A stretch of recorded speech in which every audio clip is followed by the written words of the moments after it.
Get Heavy Podcast, hosted by Craig Casamas and John Scheimer.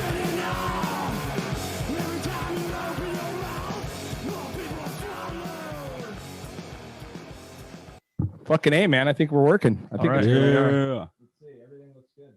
Check. Welcome to the podcast, guys. Thank you. We got the fucking Wisen brothers here, dude.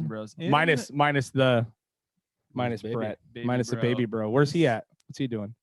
Him and my wife and his wife. I think they were gonna go to the estuary by the harbor. I don't know. He's gotten really into birds lately.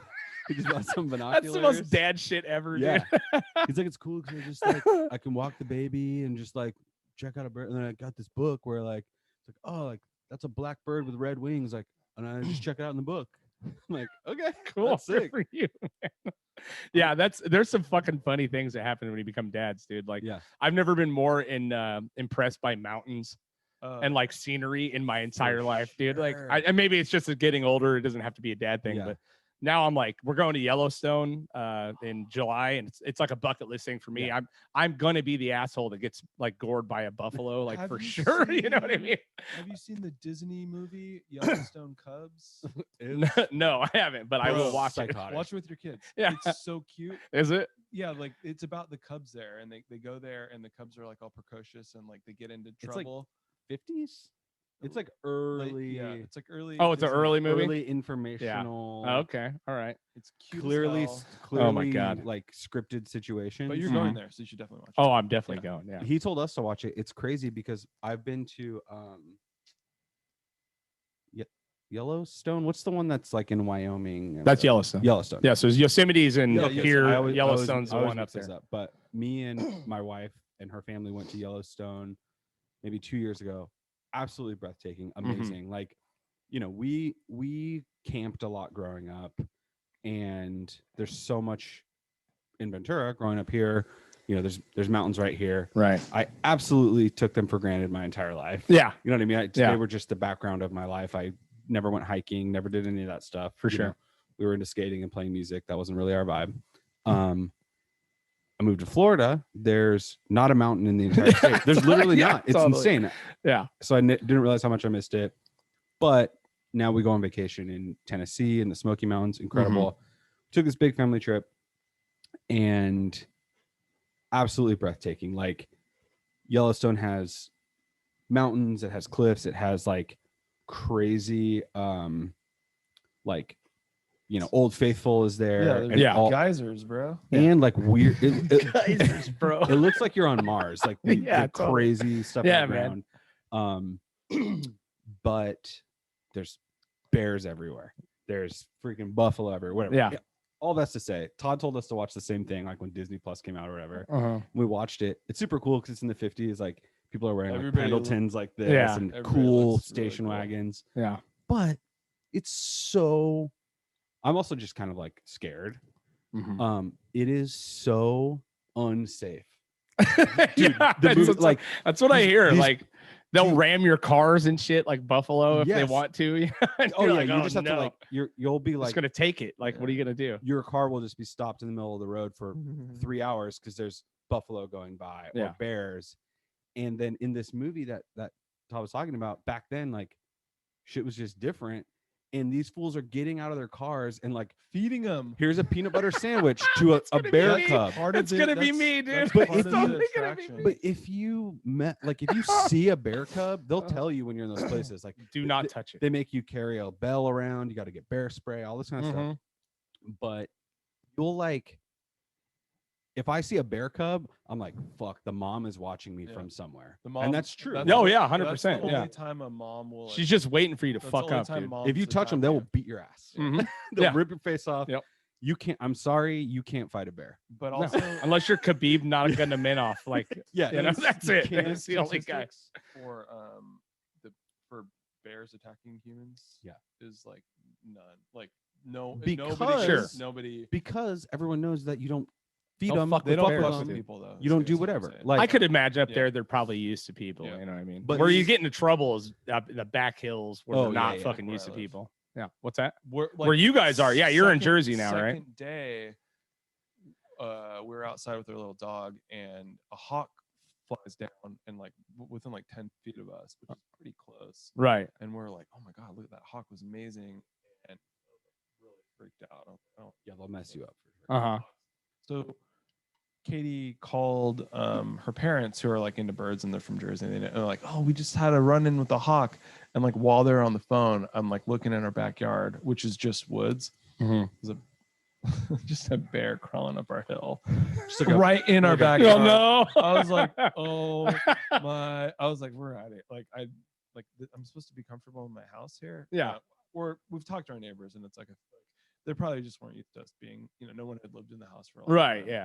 Yeah. Now you're in their path, but you immediately being from here, you don't see shit. I mean, you see a fucking seagull take a shit on somebody at the beach. Like the only thing here that we had to consider was if you went up to like Arroyo Verde Park and went into the hills, you might hear a rattlesnake. Right. Yeah. Exactly. That's and about like, it. Okay, Yeah. the rattlesnake will warn you. They don't want to mess with you. What's the Ojai Lake? Kachuma? Is that? Kachuma's past Casitas. Casitas. Yeah, Okay, Lake Casitas. I've camped at Lake Casitas, and we're in our tent, and then the bear comes by and starts looking for trash. Like I've never seen a bear here ever. Yeah, they're up there for sure, dude. Yeah, they're definitely up there. But they did that. But it was like, I guess I must have been camping with like older friends that were like, oh, don't worry about it. This is what you're supposed to do. Like, maybe like Buck or somebody. Definitely like. I would pay a lot of money to see Buck interact with a bear, dude. R.I.P. Buck. He was like an Eagle Scout. Yeah, I know. He probably knows what to do. Like him and Fletcher, I want to say met in Boy Scouts. And when I met both of them, they, I was like a couple of years younger than both of them, and they were like, oh yeah, like stay the night at Fletcher's house, and like, oh, we got to go to this like Boy Scouts event. And I was like, oh God, this is gonna be something else. So what's Jim and Rob's? Is that the Fresh Max? Or not? What's the place kind of by Salzer's that it was like two names, like a Mexican restaurant that was Fiesta? Oh yeah. I think it was at Fiesta. Yeah. Used to be Loops, that restaurant right there. Yeah. I think it was there. One of those places. That's where the event was. And I was like, they were Eagle Scouts. And I was like, you guys are like in charge of people. And it was like the nerdiest thing I've ever, like, I was never into Boy Scouts. And by that point, they were like punk. So right. It was like, oh, you like comb like, your mohawk back and put on your little uniform. Yeah. It was cute and silly and yeah. like nerdy. And I probably tried to roast them for it, but I was like, oh, that's what you're into. Like, I don't know. It was, well, it's such a trip. I mean, I remember the first, like, we met when we were, 13, 12, whatever it was, right? And I remember coming over to your guys' house and meeting you for the first time, older brother, fucking cool guy, he's, into punk rock. And then I remember watching Buck walk out of the house and I'm all, what the fuck? Like shredded. Like he was always shredded, dude. Like he was like this buff dude and he had pants with the long socks and a mohawk and was not nice. Like at all. Like he tried to be angry punk guy, but he was like actually like a very really sweet, solid dude. Yeah. So it made sense that he like had worked for the water, right? Water department. Or the secret man vibe. Yeah, he really and did. Always had a man body for sure. Yeah, 100% a man body, but like solid. Yeah. I remember like I went to a show, and it was the first time I'd ever really had an interaction with him, and I'm fucking there, Mr. Christian Punk. I got stupid patches on, and he is just zeroes in on me. You know what I mean? I'm like, oh boy, here it comes. So he starts asking me, and I got a filth patch on. He's like, what kind of punk you? And I'm like, I'm just giving him these half-ass, I don't know my asshole from my L. I'm like 13, dude. Yeah. And he fucking makes fun of me so hard. And I'm like not mean back then either. Like I didn't have the mean bones yet. So I'm just, this guy broke me down and like was not terrible to me, but really was like, hey man, don't be fucking coming around here stating all this shit. You don't know what the fuck you're talking about. But it really did. It was like one of those defining moments in my life. Sure. Like you're not allowed to be a tourist around because it was in the height of the poser days or remember the Instapunk days, all that shit, which I'm sure I was, you know what I mean? All of a sudden, I was a metal kid that turned into a punk, and he really fucking set me straight, dude. And from that moment on, I was like, oh, I got to know what I'm talking about around here. You know what I mean? I've thought about that a lot and how that has ultimately benefited my development as a human being. Right. it's. You mean dealing with Buck or just at punk rock in general? In general, like the worst possible thing in our most formative years, the worst possible thing you could be is a poser. Right. Yeah. And that has been it. It sounds dickish. It sounds gatekeepery. Oh yeah. Like, it was back then. But I think we responded to it in a good way. I had an easier ride because my older brother was Buck's best friend. Right. I was around a lot, and Buck was way nicer to me than Todd was. Right.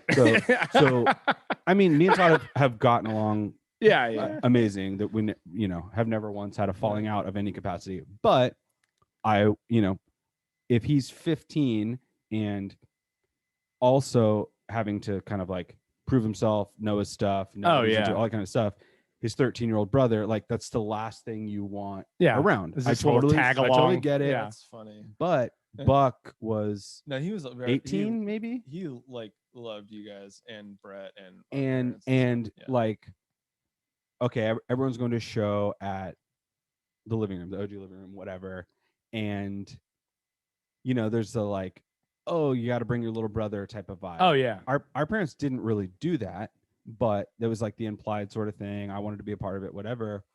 And there was multiple times where Todd would sort of like juke me out of going. Like he would like ride with somebody or whatever. Yeah. And Buck who knows what I was on. Like, hey man.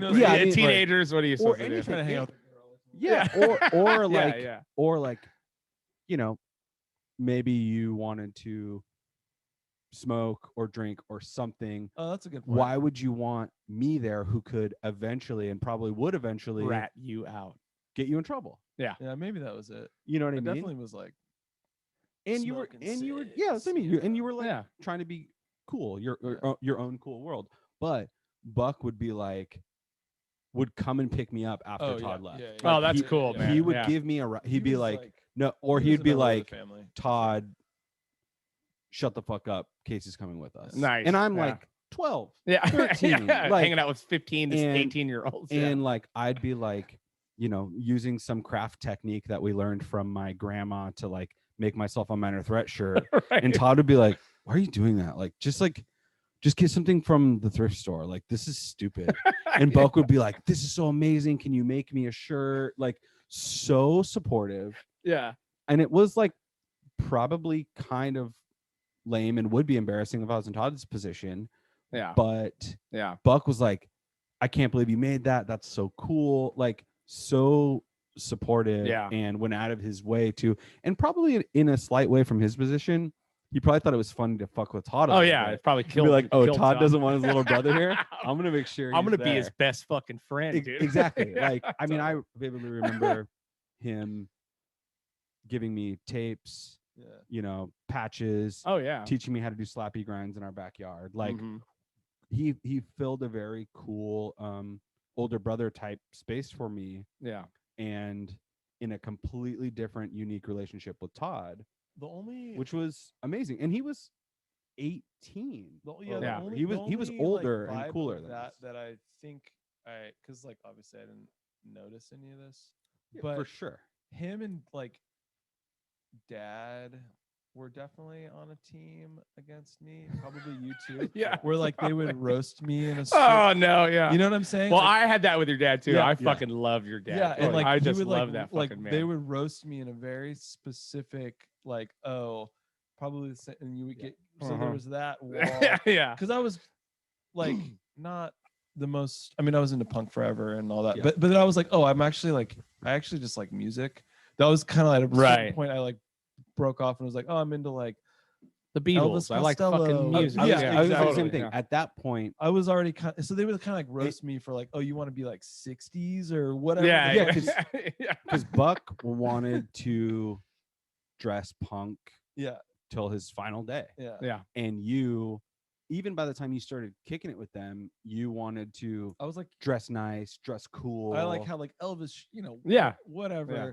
And I was just trying to be like the Camarillo kids that I thought were like the coolest fuckers. like smarter and cooler and whatever. Which we all know they're not now. But.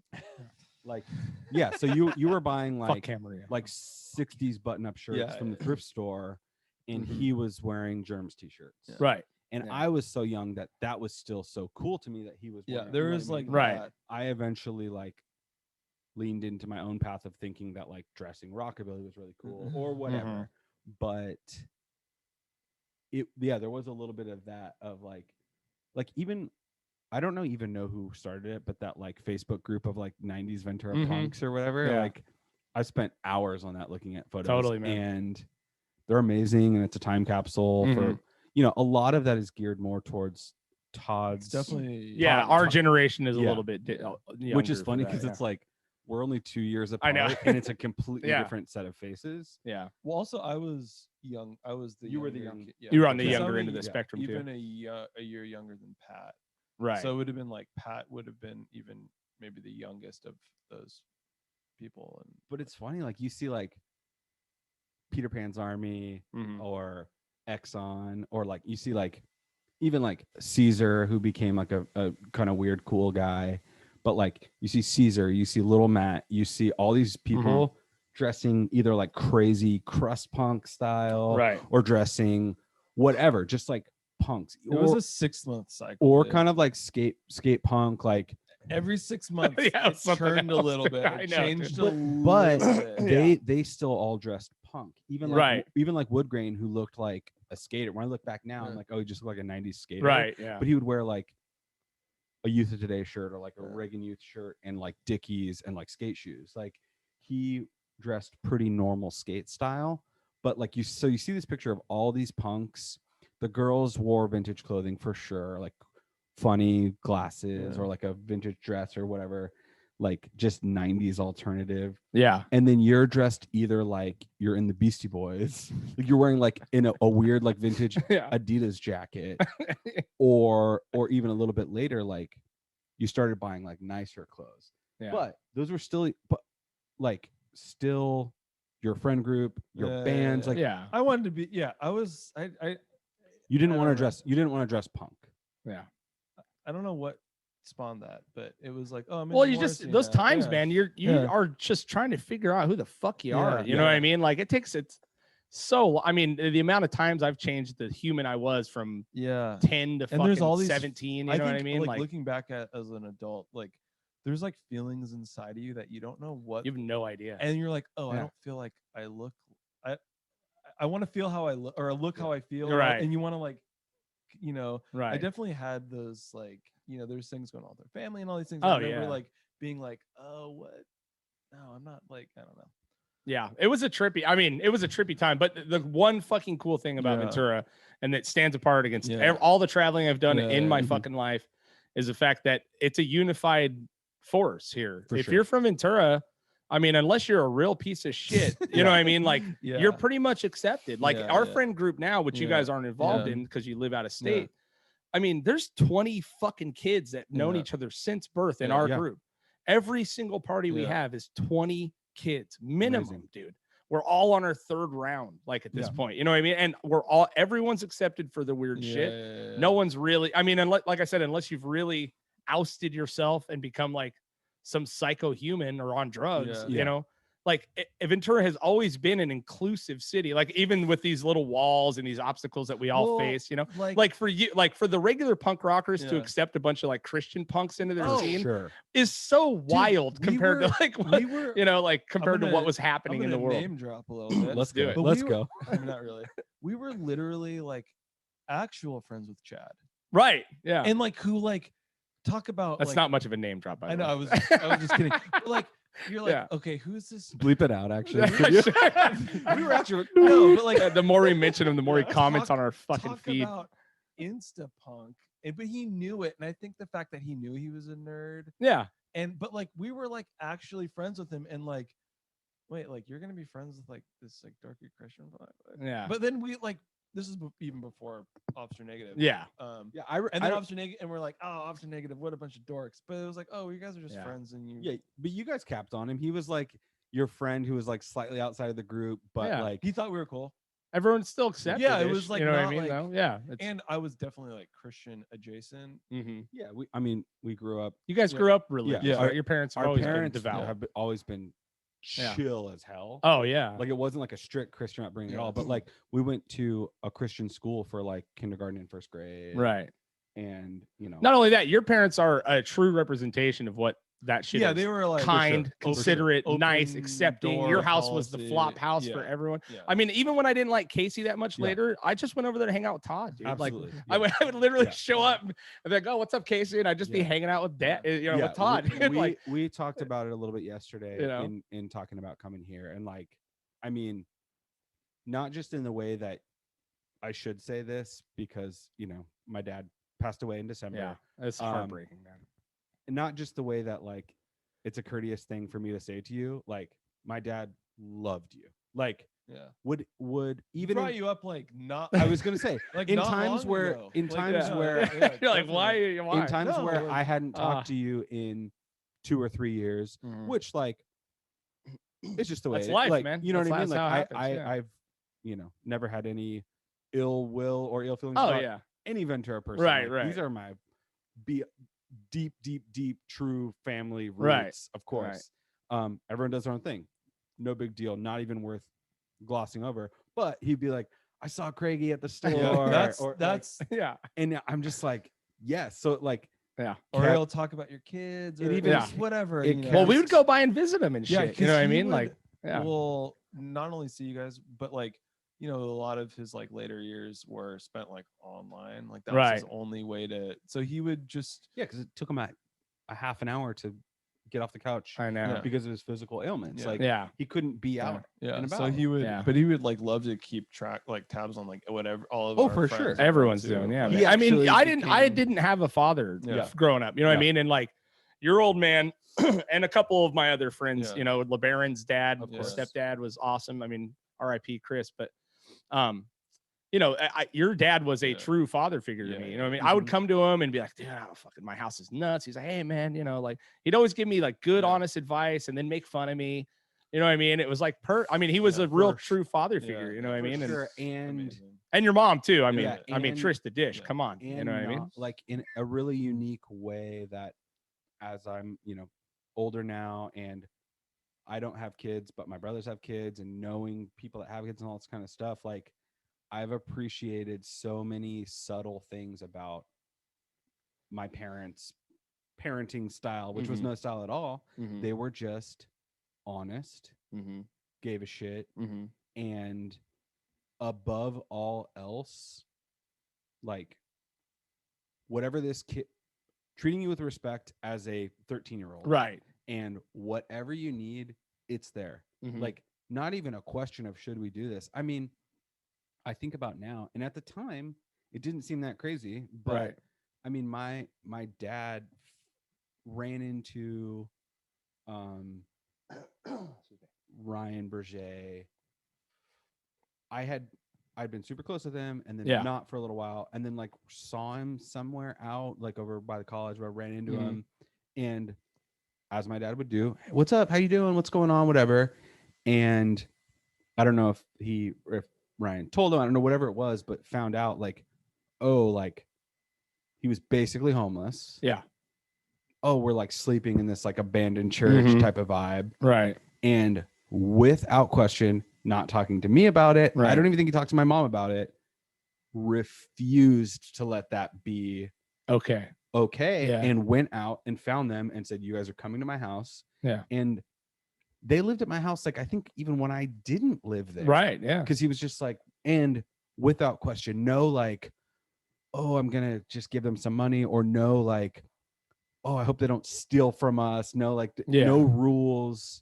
Just truly like there's always a couch for anyone who needs Right. it. Yeah. And like, dude, that's a crazy way to be. I know. You man. want to think Yeah. that you would be that I think- way. Well, But Dad, inviting I mean, people, I just you letting know, like, kids fucking I flop. think Yeah. Dad had a taste of the other side of that when he was growing up, Mm. and I he didn't was find definitely out he was out. definitely on his own, like at a very young age. Right. So I mean, we didn't. I didn't find that out until like Yeah. 2 years ago. Oh, that- really? That Yeah. when my dad was like 15, he was essentially homeless. Mm-hmm. or didn't have a place to go and just was like, all right, I'm gonna do my thing, and got himself a place like Pierpont area. And this I didn't know until literally like not even 2 years ago. Sold weed. Of course, he didn't tell me that. I knew he smoked it. Of course. One, you just assume that anyone that's our parents' age did back then. Yeah, totally. And then he did as when I was an adult. But you know, like I'm the only person in my family who has never smoked weed, never alcohol, nothing still to this day. Just never appealed to me. That's fine. Yeah. You know, I'm glad that the rest of my family does. They'd probably be a little the non-Wisenbaked. But I mean, it's in the name. I mean, you should really. So I think that's why, like, you probably knew that about Dad before I did. Yeah. You know what I mean? Like, I think Brett knew before I did because. Oh yeah, no, I mean, we had already had like drug combos like way back in the day. You ever get to smoke weed with him? Yeah, definitely like up here when they first moved to the place over here. Yeah, definitely smoked weed. Smoking weed with your parents is wild, dude. I got my dad high once, you know, and it was I was like, oh, this is a bad, because he's not a pot smoker, you know what I mean? He called me, he's like, I was gonna smoke some weed. He's like, let me have a hit of that. I'm like, I don't know, man. This shit is high octane shit, you know, that compared to now, you know, compared to the 70s weed he had. God. Motherfucker, did he fucking end up like slamming into a wall?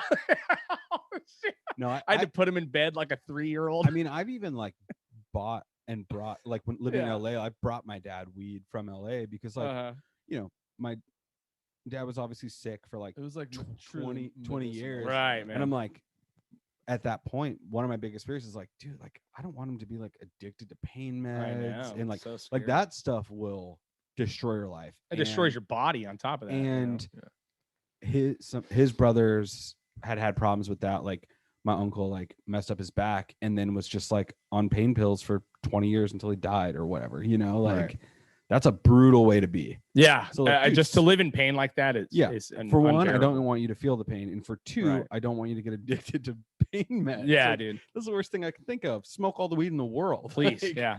Well, and it's something to do. I mean, something to be said about your parents. And, you know, it's always easy for us to be like, oh, our childhoods were fucking nuts and this and that. And then you look back and you realize like what they went through. Right. And I've said it a million times, like literally the only thing you could do as a dad or a parent is just try to fucking be a little bit better than the last generation. You know what I mean? It's incremental changes over a long time, you know? Parents were also young. I don't know. Mine were very young. My mom, 4 kids by 24. You know what I mean? Same, exactly. Yeah. So, and your parents they literally met and got married, right? I remember that being the story. The tale goes they met at a party on a Friday, got married the next Friday. I don't think my mom's parents had met my dad, anything like that. I think that they had been aware of each other before. Like, I mean, they lived in Ventura.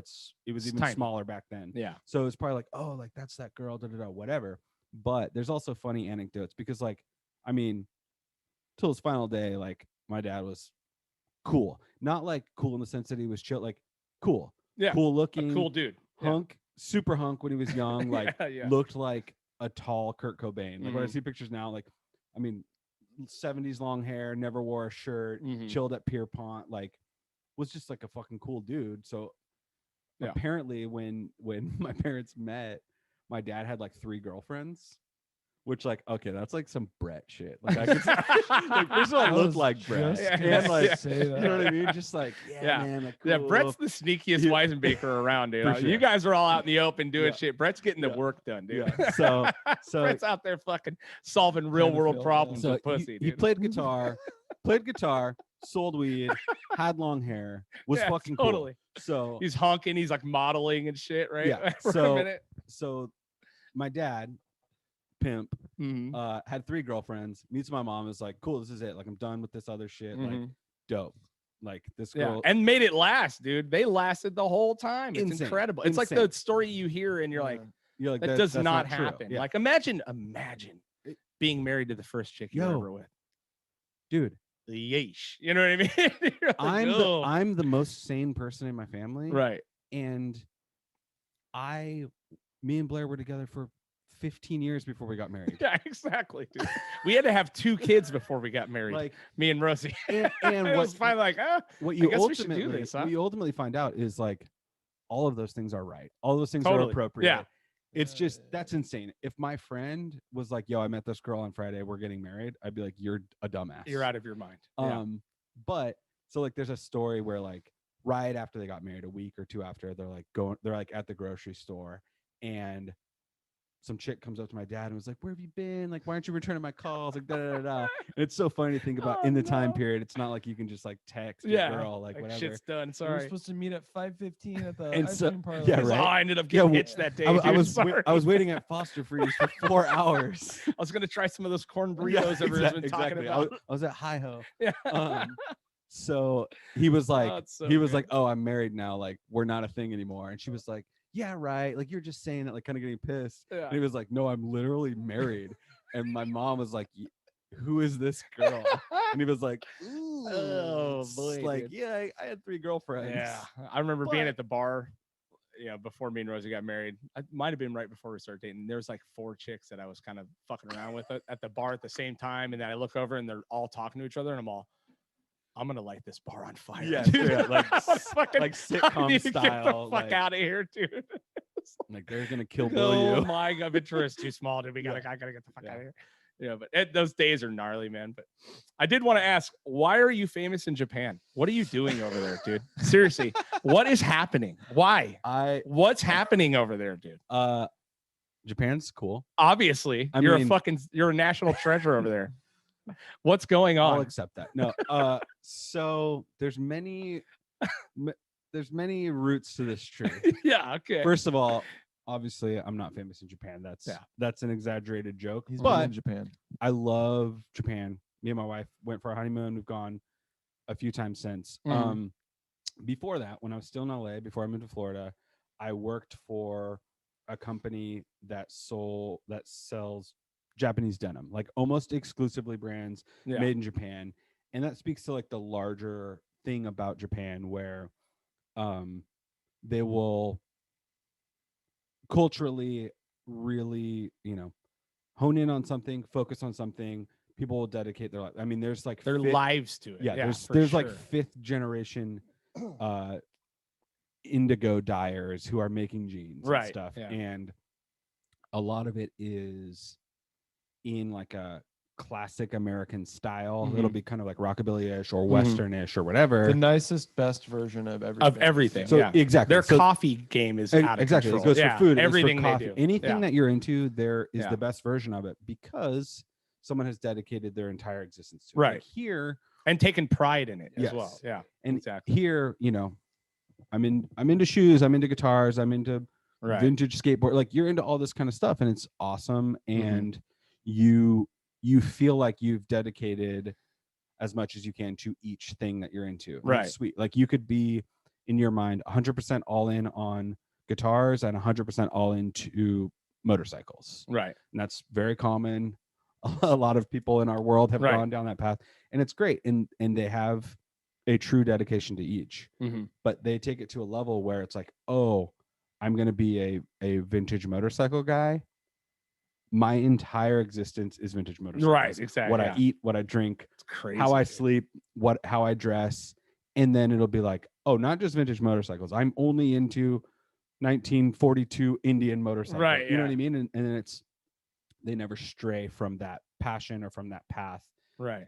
And it's, I'm sure it goes back culturally to whatever it is, but the end result of that as a collector, as a consumer, whatever, is you end up with amazing products. I Right. mean, this pair of jeans I'm wearing right now is from a company called Sugarcane that started in Japan in the late 60s. And these are the models called 1947. It is to the stitch count, which is something that a normal person doesn't even think of. A normal American person doesn't Right. think Yeah. of. The amount of stitching on the back pocket is the number of stitches you would find on a Levi's 501 jean made In that year. in 1947. Yeah. Wow. By the time they got to 55, they had changed A, B, and C, so they also make a 1955. Yeah. of Like course, it's just totally. Levi's doesn't even think of it that way. Right. You know what I yeah. mean? Like they make Levi's better than Levi's does. Of course. Yeah. So getting into that world, I managed a store that sold only products like that for a few years in LA. So I was really introduced to a lot of those brands. It was the only one like it for a while. Oh, right. I remember I remember talking to you, and you're like, "Oh yeah, I work at like a high-end denim store." I'm like, what even is that? Yeah. What is it, like the Wharf? Like for sure. Like the Cowboy store? Like and you realize, it's like being into guitar pedals. Like someone who is a casual guitar player, you'd be like, what do you mean that guitar pedal was $400? Right. It sounds exactly like the Boss $30 one. Exactly. Exactly. You know what I mean? You're like, oh, but the nuances and the pots, so the blah blah blah capacitors. It's point-to-point wire. Yeah, and all that stuff. It's either for you or it's not. Right. It's not good or bad. I mean, spending a lot of money is annoying and sucks, but everyone spends a lot of money. It just depends on what you can do and what you want to do. Right. Some people are into cars. I still don't know how to drive. You probably serious? Don't know that about me. You still don't know how to fucking drive, dude? Are you serious? I've still never had a driver's license. You live in Florida. Do you even need a driver's license over there? It's just like the Wild West. Can't you just hop on a fucking jellyfish, make your way in? I just stand on 2 alligators with ropes and just like on your with your Japanese raw denim. Yeah, exactly. So get out of here, dude. I mean, I always thought, even like way back in the day, Japan always seemed like a cool place. Right. It's like, it's weird. It's whatever. The first person that I ever knew that went to Japan ever was Taylor Allender's sister, Kim. Right. Yeah. She went like when we were like in high school, and she came back and was like, oh, like the food is crazy, and like it just seems like you're going. It seems like you're going to Jupiter. Like it's like super crazy and awesome. So that always seemed cool.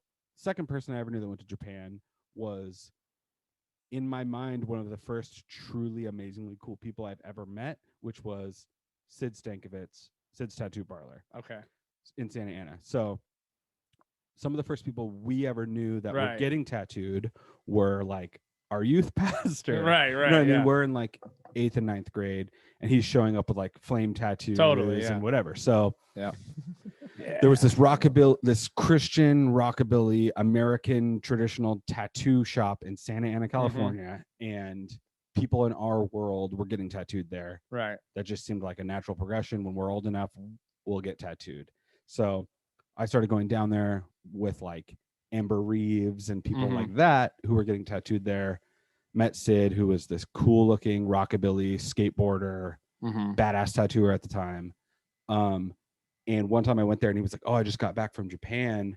And he had a bunch of like records from Japan and a bunch of crazy clothes, like crazy 50s looking Elvis shirts and stuff. Right. And that just like unlocked this thing in me where I was like, oh, like Japan is the shit. Yeah. So that always stayed with me. And then I started working in this years later, working in this industry that's based in Japan. So I just got this affinity for it. And through working there, met a couple people, whatever. This is an insanely long answer to this question. But eventually went to Japan. And because I'd never been to Japan, it's a totally different country, totally different language, totally different world, but I knew more than the average American landing in Japan. Right. I knew you weren't just going as a pure tourist. So I knew like the right coffee shops to go to. I knew the right stores to go to, and met people there. Like we went there on our honeymoon, and first or second day we were there, walked into a coffee shop. And the dude was just like, oh, where are you guys from? Super, super nice. And was like, I want to take you guys to dinner. Yeah. Who would do that? Yeah. I wouldn't do that. Totally, Some random dude walks into my strangers. shop. Yeah. I don't know. If you had a shop there and it's like a cool couple came in from Japan, you'd be like, oh, let me show you. Like, if you you would have, you would assume. I want to be like that. Yeah. It was an inspiring way to be. Yeah. This fool took us to 7 restaurants in one night. No way. He was like, I want to show you all my favorite restaurants. Yeah. Tonight. And it was amazing. And now, and now he's like my boy, and we keep in touch. And that's awesome, man. The second time we went there, we stayed at his house with his family and like his kids, whatever. So, anyways, I just had these like very particular points of contact and interest in there, and so like the joke about being famous in Japan or whatever. Through that, I've been like randomly in like a Japanese magazine, totally wearing like a leather jacket. And they were like, oh, this like American dude who's in like they're all trying to land at this like American workwear or like rockabilly or cool thing. And I think it's sort of validation for them that someone from America is like I'm saying, no, you guys are doing it. You guys better are than the us. ones doing it. Yeah, like for sure. I'm going out of my way to buy the stuff that you're making. You're dedicating your life to copying what you think I have. And like, I'm telling you, it's better than what we have. Yeah, 100%. Like, yeah. If I buy a pair of Levi's inspired jeans over there, it's 100 times better than buying Levi's. I'm sure. Like quality, everything about it. So the stitch better. Yeah. So literally. That's crazy, dude. So I think that's like don't count my stitches on my back. We're counting them on the podcast. Can you believe that? It's insane, dude. Yeah. Yes. I mean, because I know you've always had an affinity for the rockabilly dress. I mean, you guys are such talented fucking guitar players. Watching you guys, I still can't, like, you can't drive. I cannot finger pick. Like, I can't do it, period. I not to save my kids' lives.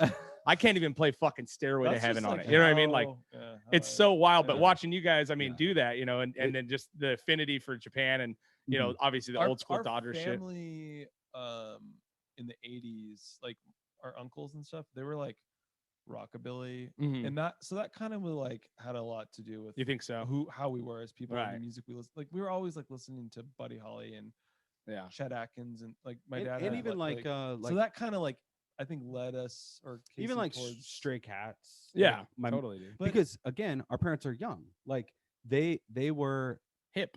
And they were like in their late 20s and early 30s when MTV was like dope. Like that was like they were the target market for that. Also, a weird Japanese connection to, and I don't, maybe somebody can comment, but in like Garden Village Cafe days, so I worked there like late 90s. There would always be Japanese kids going to Ventura College, right? And they came here. This is what I, because they heard Casey was really into Japan. Yes. They heard that Casey was living. They went down to HG. No, there was a jazz program there. Yeah, and they were in much like there's like a vintage, thing that they were super into jazz. So they would come here, take the jazz program, and at VC to be a part of that nostalgic. Oh, okay.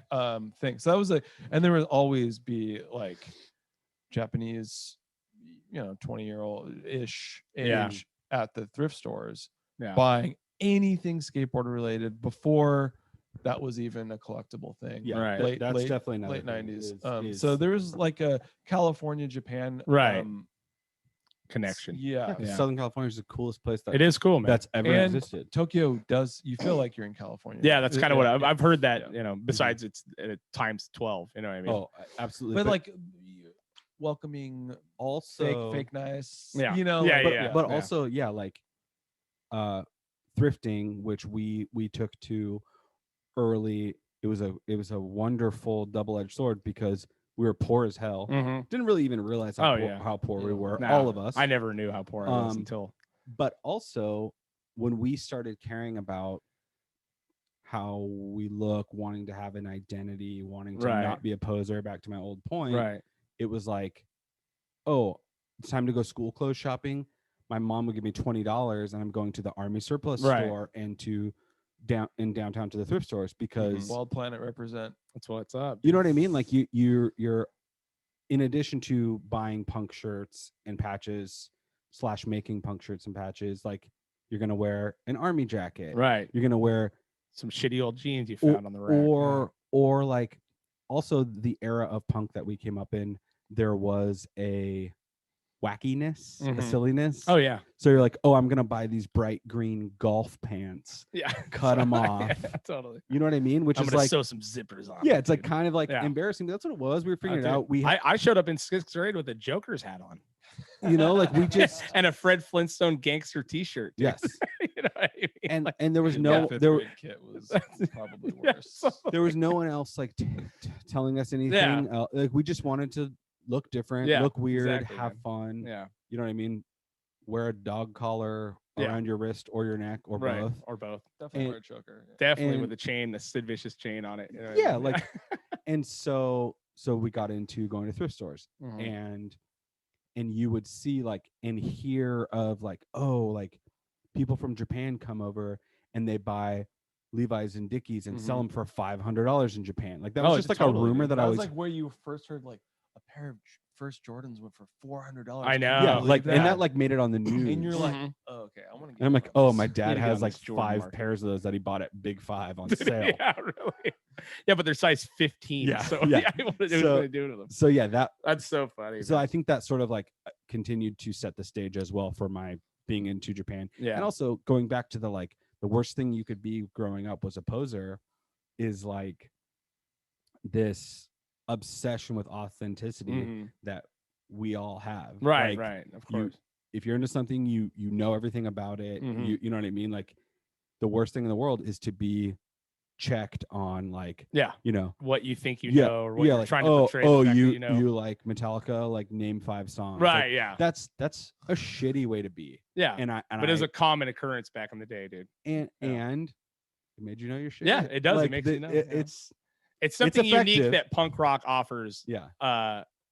Not that is different than everywhere else. You know what I mean? Like punk rock, you have to fucking build yourself into a knowledgeable fucking entity. You know what I mean? Because you don't want to get out. You know, if you're really gonna like it, it's like, oh, when we started, it was starting to be a phase. Yes. Right. Like punk rock in the 80s was an actual reaction to the fucking world and what was going on. It was still scary.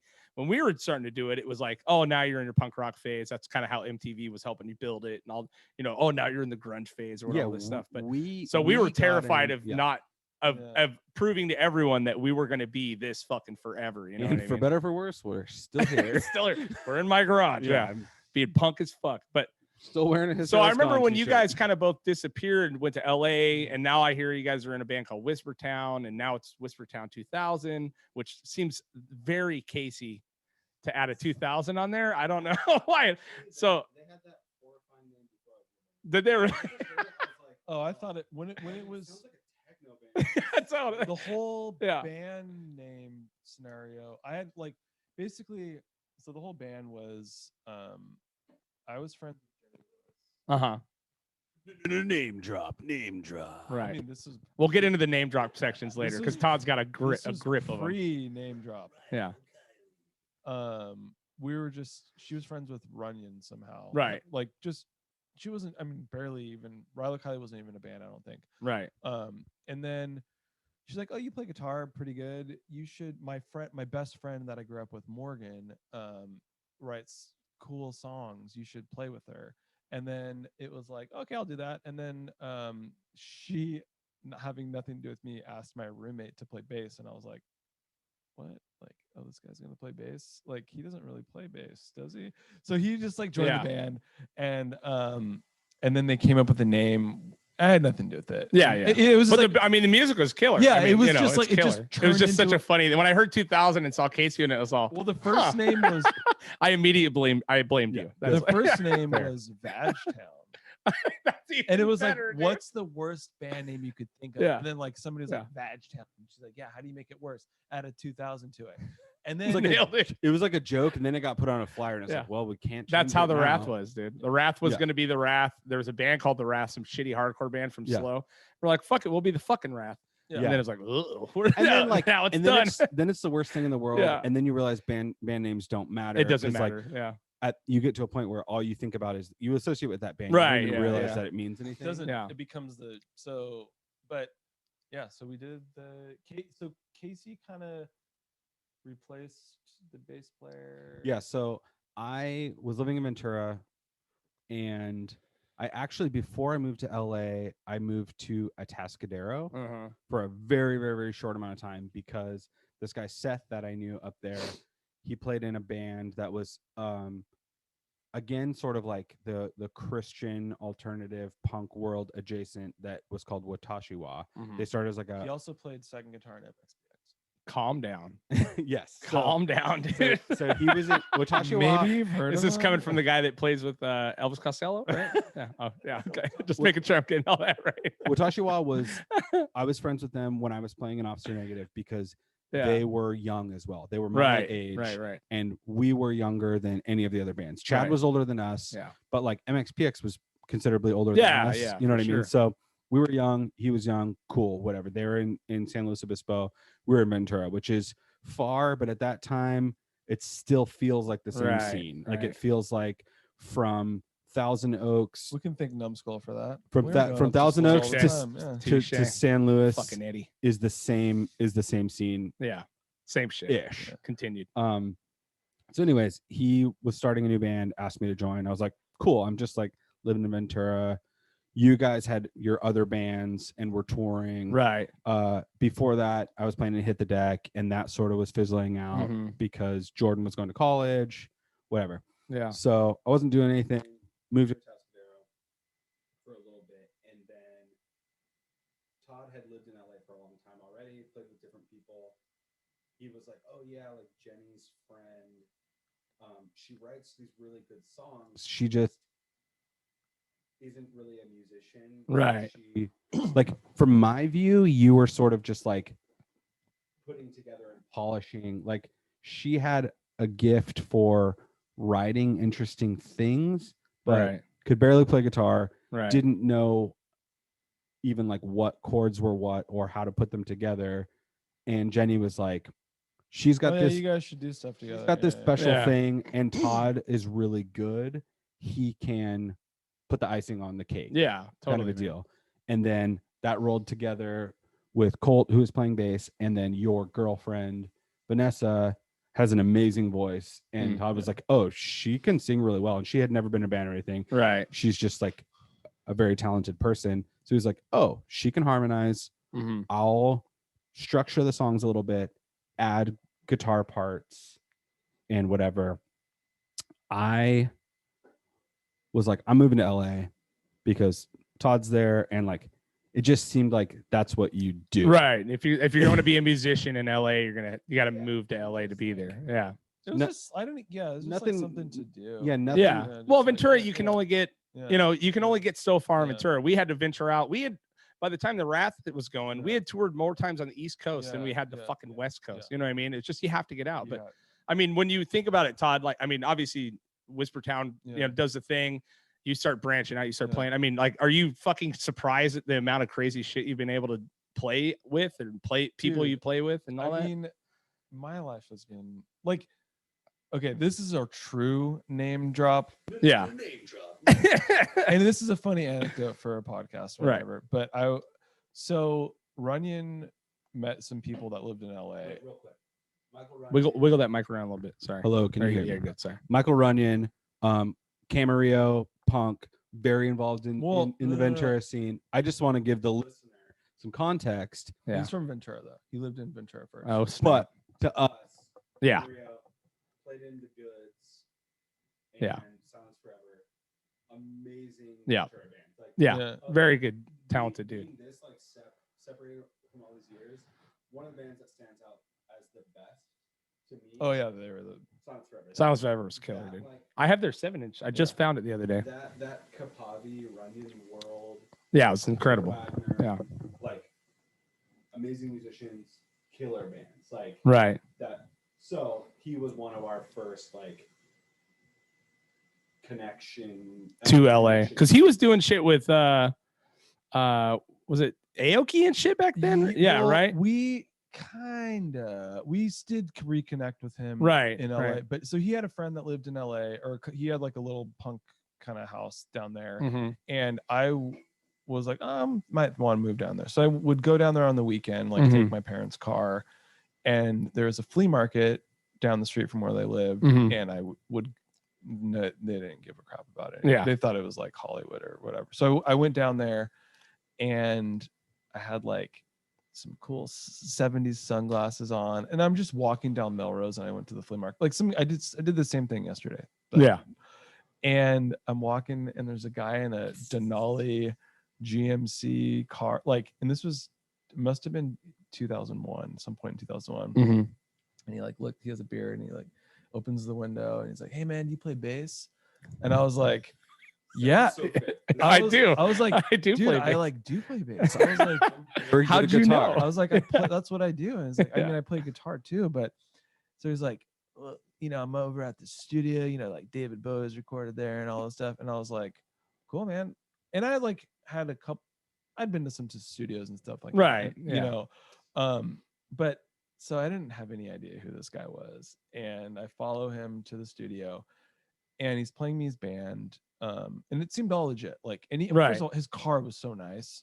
It was like the first year of the Denali. Right, like, yeah. Who the Jesus Christ. Yeah, like, so it wasn't like this guy's kidnapping you to become a sex and I was slave. like driving my mom's like gold Taurus, and I was mortified. Yeah. And we're there, and he's playing me his band, and it's like kind of sounds like Tool, and I'm like, oh, I could actually like do this. Not my style per se, but like this is okay. I can get down with Tool, like intelligent, like rock, whatever. I don't know, kind of heavy. Yeah, heavy. Yeah. So then we're hanging out, and he's like talking about. He's like, yeah, you know, my girl Cameron. And then I was like, well, let's keep in touch. And I was like, yeah, man, what did you say your name was? He's like, Jared.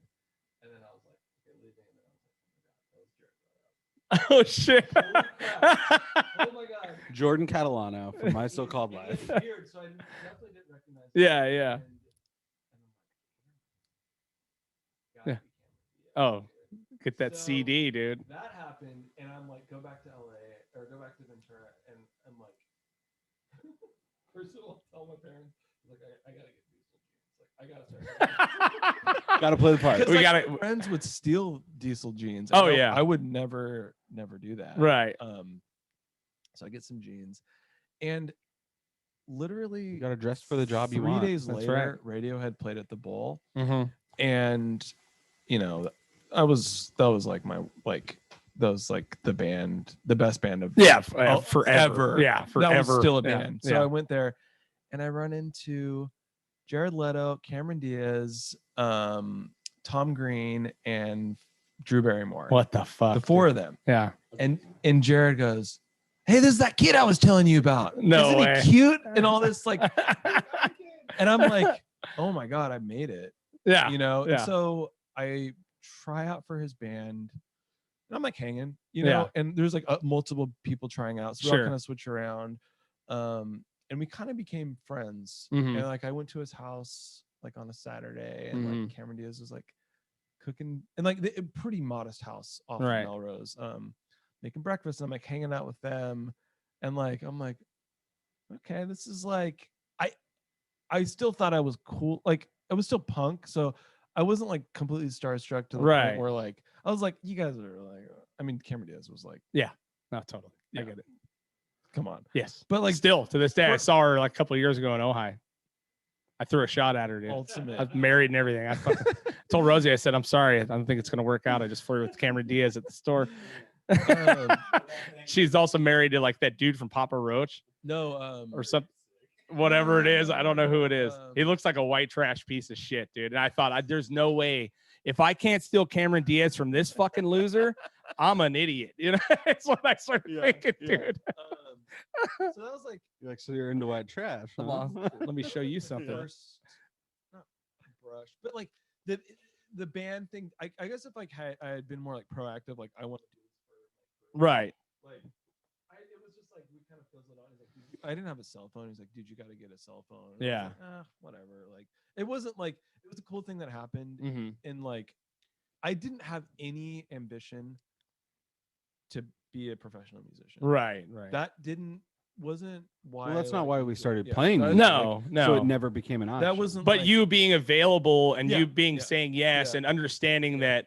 You know, this is fucking is what it is. I mean, that puts you in these positions that are fucking, because you hear stuff, you're like, dude, did you see Todd on the fucking TV? And you're like, what? How did he get there? Like, have you just wandered into random studios your whole career and just fucking but also got on shit? here's the thing though. Like, I hate to give you these props, but I hate also you're way better at music than any of us. Oh, 100%. You know what I mean? Like, there's no way. Yeah. I have been and I've been in the right place in the right time, and I've done some very amazing things. I've played shows in like Sweden, and like I've been on multiple tours, like stuff that is mind blowing to me, and like met like legitimate like rock legends that I like am now starstruck 10 years after. Yeah. When it happens, you don't got time. Yeah. But I wouldn't have been able to hold my own in that room, and you could. Oh yeah, 100%. You know what I mean? Like, Yeah. like because when I was out staying the night at Craig's house, when me and Mike Dragon were skating, when we were, when I had girlfriend after girlfriend in high school, whatever, like when we were like fucking around being kids, you legitimately practiced 8 hours a day of guitar. That was just like my thing. I never had that focus. I've always been good enough to be in a band.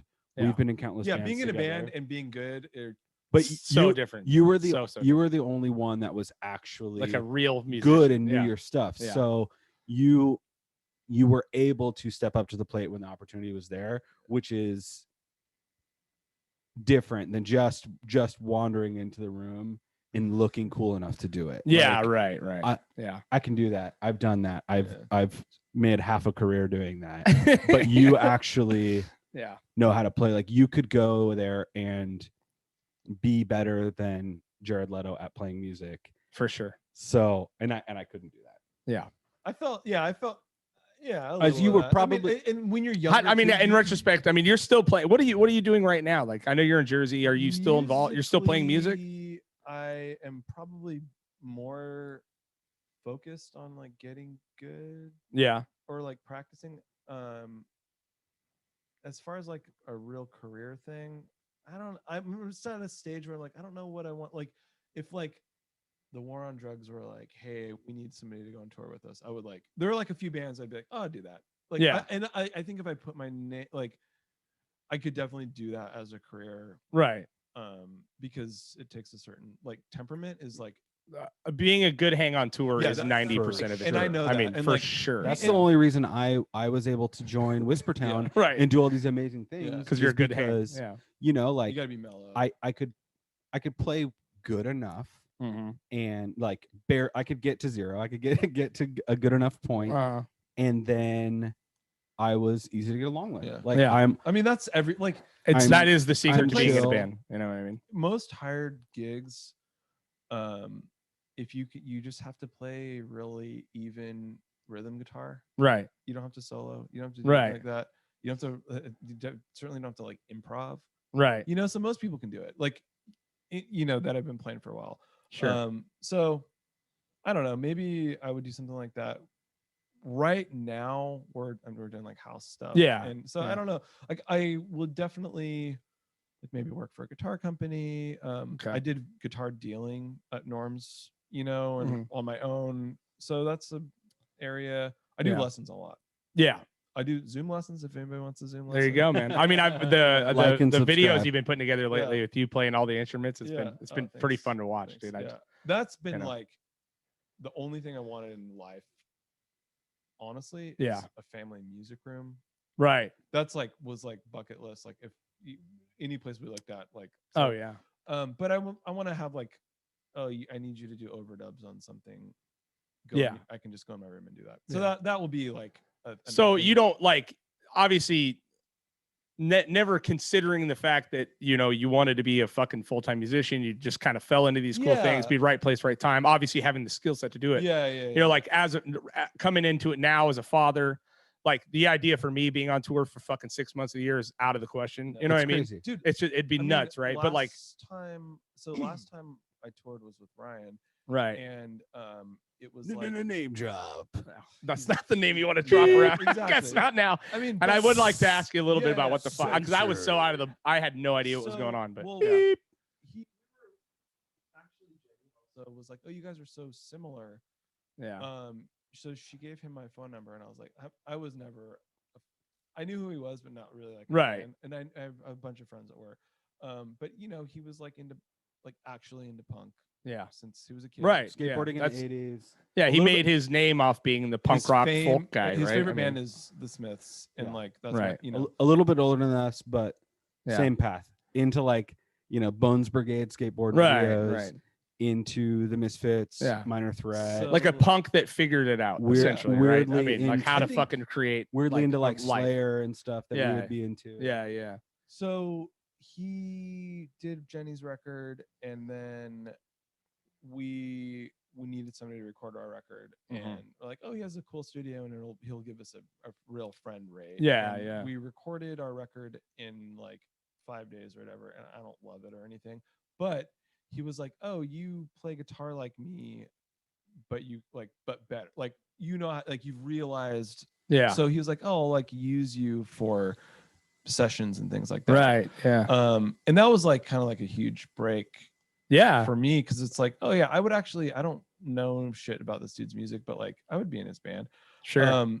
So we did the Taylor Swift thing, and which was he covered an entire Taylor Swift record. And that wasn't that wasn't planned or anything. It was just like, oh, we're gonna jam, and then he's like, oh, we cover the whole record. Right. And it was like a really cool experience. Yeah. I was like, oh, I can actually hang, and like I know his like stupid musical language, because he wasn't the most technical person, but I could like I knew what he was going for. Like whatever, we had the same references, same in musical instinct. Same influences, kind of same like background. Minus being a monster, obviously, right? Yeah. But I didn't really know, So that's what I wanted to ask. Like having to deal with him, you went on tours with him and shit. So, I mean, did you ever see that shit? I don't even know how bad the thing was. You know what I mean? Wiggle that mic around a little bit. Let's see. Sorry. Go ahead. You're good. Yeah. So I was going to join his band for a tour, and then at this last second he hired somebody else, and I was like, to be expected with this guy. Sure. He seems like a little whack. And then Katie was, I don't know, like 8 months pregnant, and they're like, we need somebody for this album cycle today.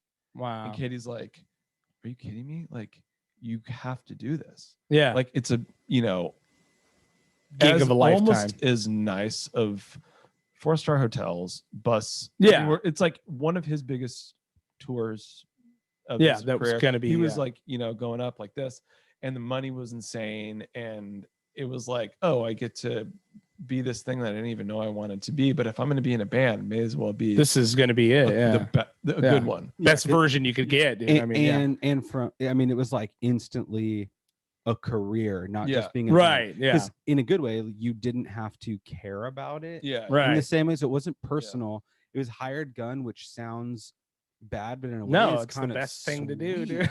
Because any cool thing that we got to do back in the day, like in Whispertown, we did stuff that, again, like now I think about, I'm like, I can't believe I got to go on tour with the Breeders. I can't believe we got to play festivals in the UK, go to the UK multiple times, go all these countries, all this kind of amazing stuff. But still, we were broke as hell. Yeah, you come home with nothing. We £5 per day. Right, per diem.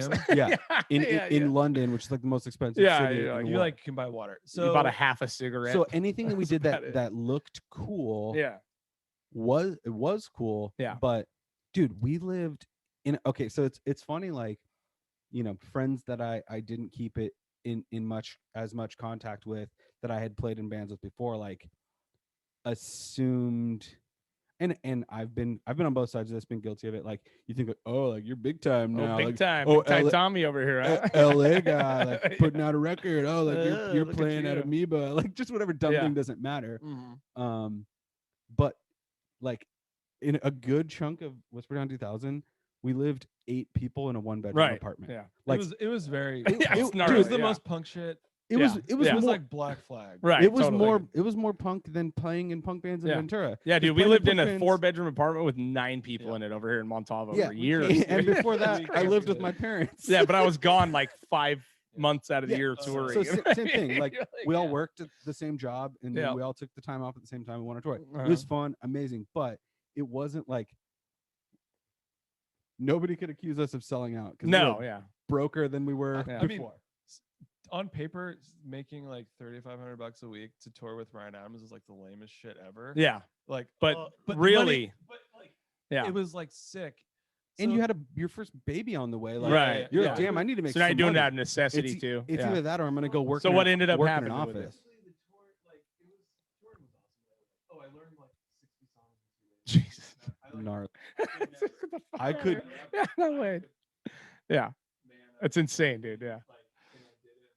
I was proud. Like, I did it. Yeah. Like I did it. I didn't mess up ever. Yep. And I was only playing guitar, and it was just a very easy, cool thing, and I have that skill set. he kind of just like through the tour cycle just became kind of like shitty. Like he would drink like after shows and kind of just like berate me, and I'm just like, dude, you're a clown. But like whatever. And then so that happened, and then my issue with him, he would like string me along like, hey, like next month, like we're gonna get the record deal, and you're gonna get. He called me and be like, I'm gonna give you $100,000, and I'm like, you don't tell somebody that has a 3-month-old kid that you're gonna give them $100,000. Yeah, dude. Because like, okay, like we're adults, dude. You're older than me, and I'm planning like my life here. And like, yeah, I'm trying to buy a house. You're not. You're like, you're not telling me $1 million, like $100,000. Like, also get that elsewhere. I could go. Job, literally. Like it's like. Also, he's a multimillionaire, so you know it's possible. It's not like me being like, Craig, I'm gonna give you $1 million. I'm like, okay, Casey, thanks. So he would like, totally. And like he just like strung me along. That's a fucking bummer, dude. But I was like, kind of like, also had a kid that I was like taking care of during the day, you know. So it was like not the worst being strung along, because I was like, to some degree, you guys were using each other. Like you could get what you needed to get. Right. Yeah. But it was a job. Right. He just like would lie about stupid shit. Yeah, exactly. And I knew he was lying, and then he would like, I would like made very clear like, I'm only going to be a part of this if you're sober, and he wouldn't be sober. I was like at my parents' house, and I like had to quit. Like we were going to play Red Rocks, and I was like, dude, I quit. Like, and I was like, I quit unless you're sober tomorrow. And then, like, things like that. And he also like he had very, very publicly had drug issues in the past, right, and whatever, and was publicly sober. It was part of his public persona that he was sober. Yeah. But then if he wasn't really, then it's like, okay, that aside from making people around you worry about you, that also shows that you're not an honest person. Right. Yeah. You know what I mean? Like, but people that have had addiction and people that have stuff like this, I hope I don't sound like I'm sliding them in any way, because that doesn't make you inherently dishonest. But when you're saying, hey world, I'm sober, and you're not, that's more than I mean, it's no, I mean, I've had a bunch of people in my life that were a part of like AA and the program and all that, and so like I like found him like the meeting, and like went to his like chip ceremonies, and like I did all that, and I like put in the work because I like, cared about this person. I was like, you're an asshole. But so when the article came out, I was still like not on board, but like I didn't want to like see my friend like kill himself, or I didn't, you know. Well, there's more writing on it for you, because you have this person involved in your life. He's not just a paycheck. He's something that, you know, so a guy you fucking care about. And like I know that like, you know, people that are like that like cling on to like good people. You know, and so I was like, I felt like the one person that like one of the I'm not gonna go like try to find blow for 3 days with him. I'm gonna be like, you know, like tuck him in and just like take a nap, buddy. Yeah, for sure. Like that, you know, so like I was like, you might have been the only anchor he had at that point in his life. Like you know a what I little mean? bit of a duty. And he was like, you know, whatever. So when that happened, it all went down. I still was like kind of on. Not like I didn't sever ties, but he just made it hard for me to help him. Totally, dude. And I, you know, we did like intervention and all those things. And I think even on like a real level, like professional level, you're supposed to like, if they don't play by your rules, you like cut ties. So like I just did like what you were supposed to do. And then I had to like make a statement, which sucked. I hated having to be public about how I felt about it. But you know, nobody else was. And dude, the whole thing has like really, I wouldn't change how I did any of it, but it is like negatively affected me.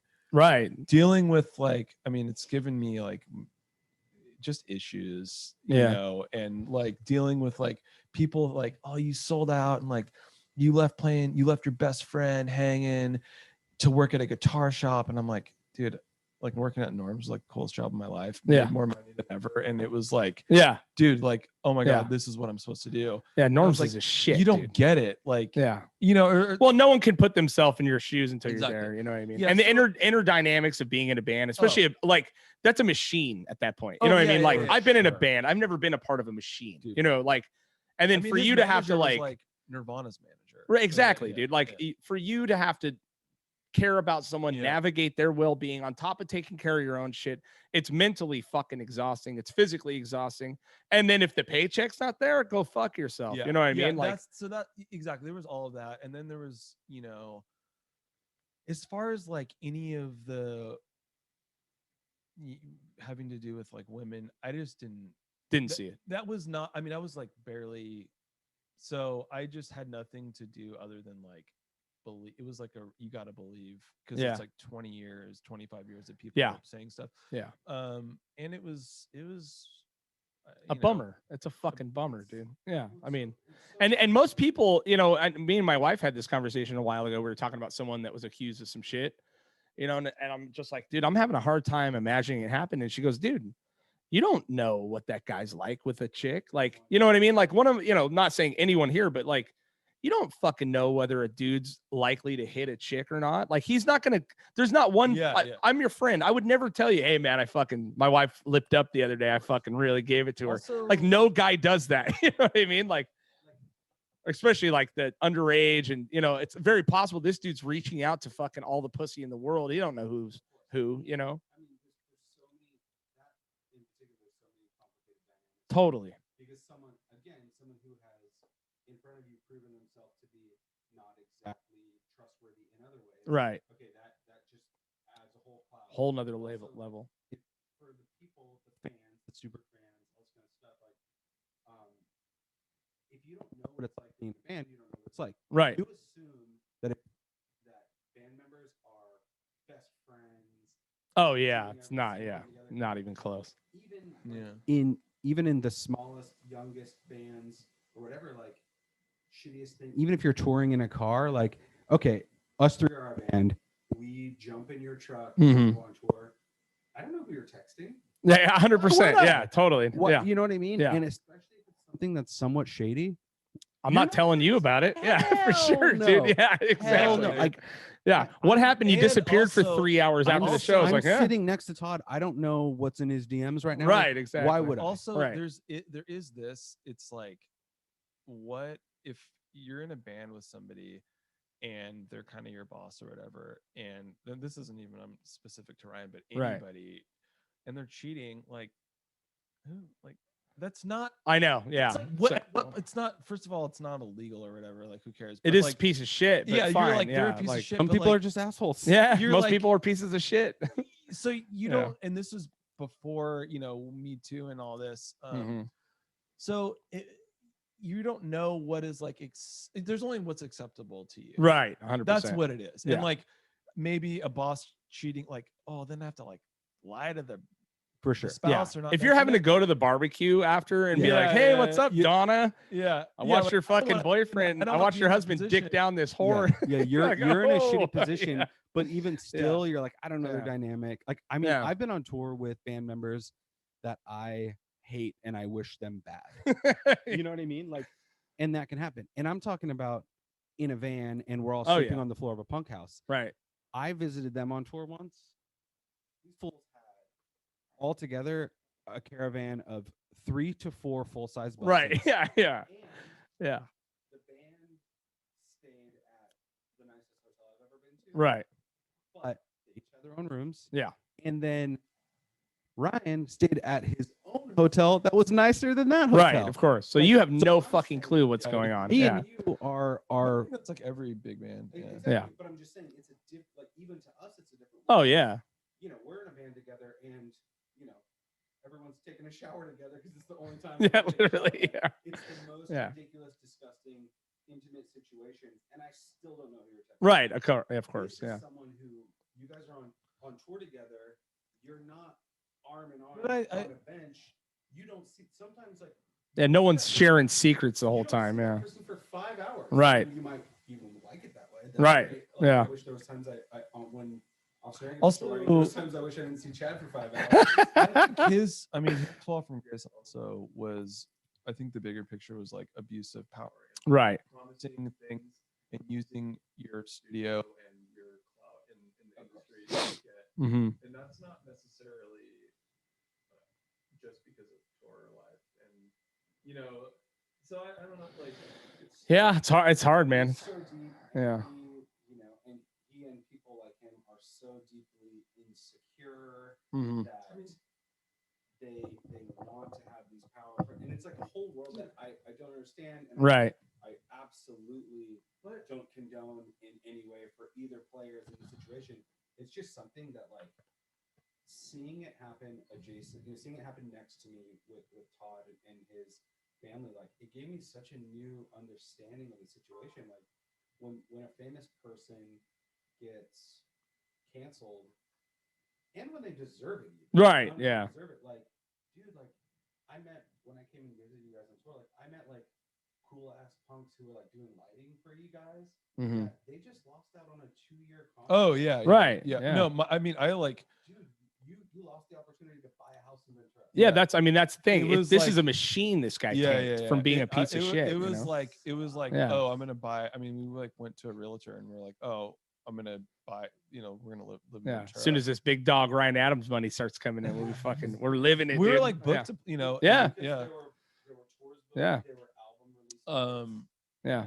And even one degree further than that, like you were buying a place considering that our mom could right, 100%. Yeah. Parents got screwed over by this guy. Right, exactly. Yeah. That's a bunch of separation out, but the fact it is a hard reality, It's like, oh wow, like now I see a whole nother side of it. Mm-hmm. And it's not a sympathy for the abuser in the situation, but it's a sympathy for like, man, so many lives are in the balance. Right.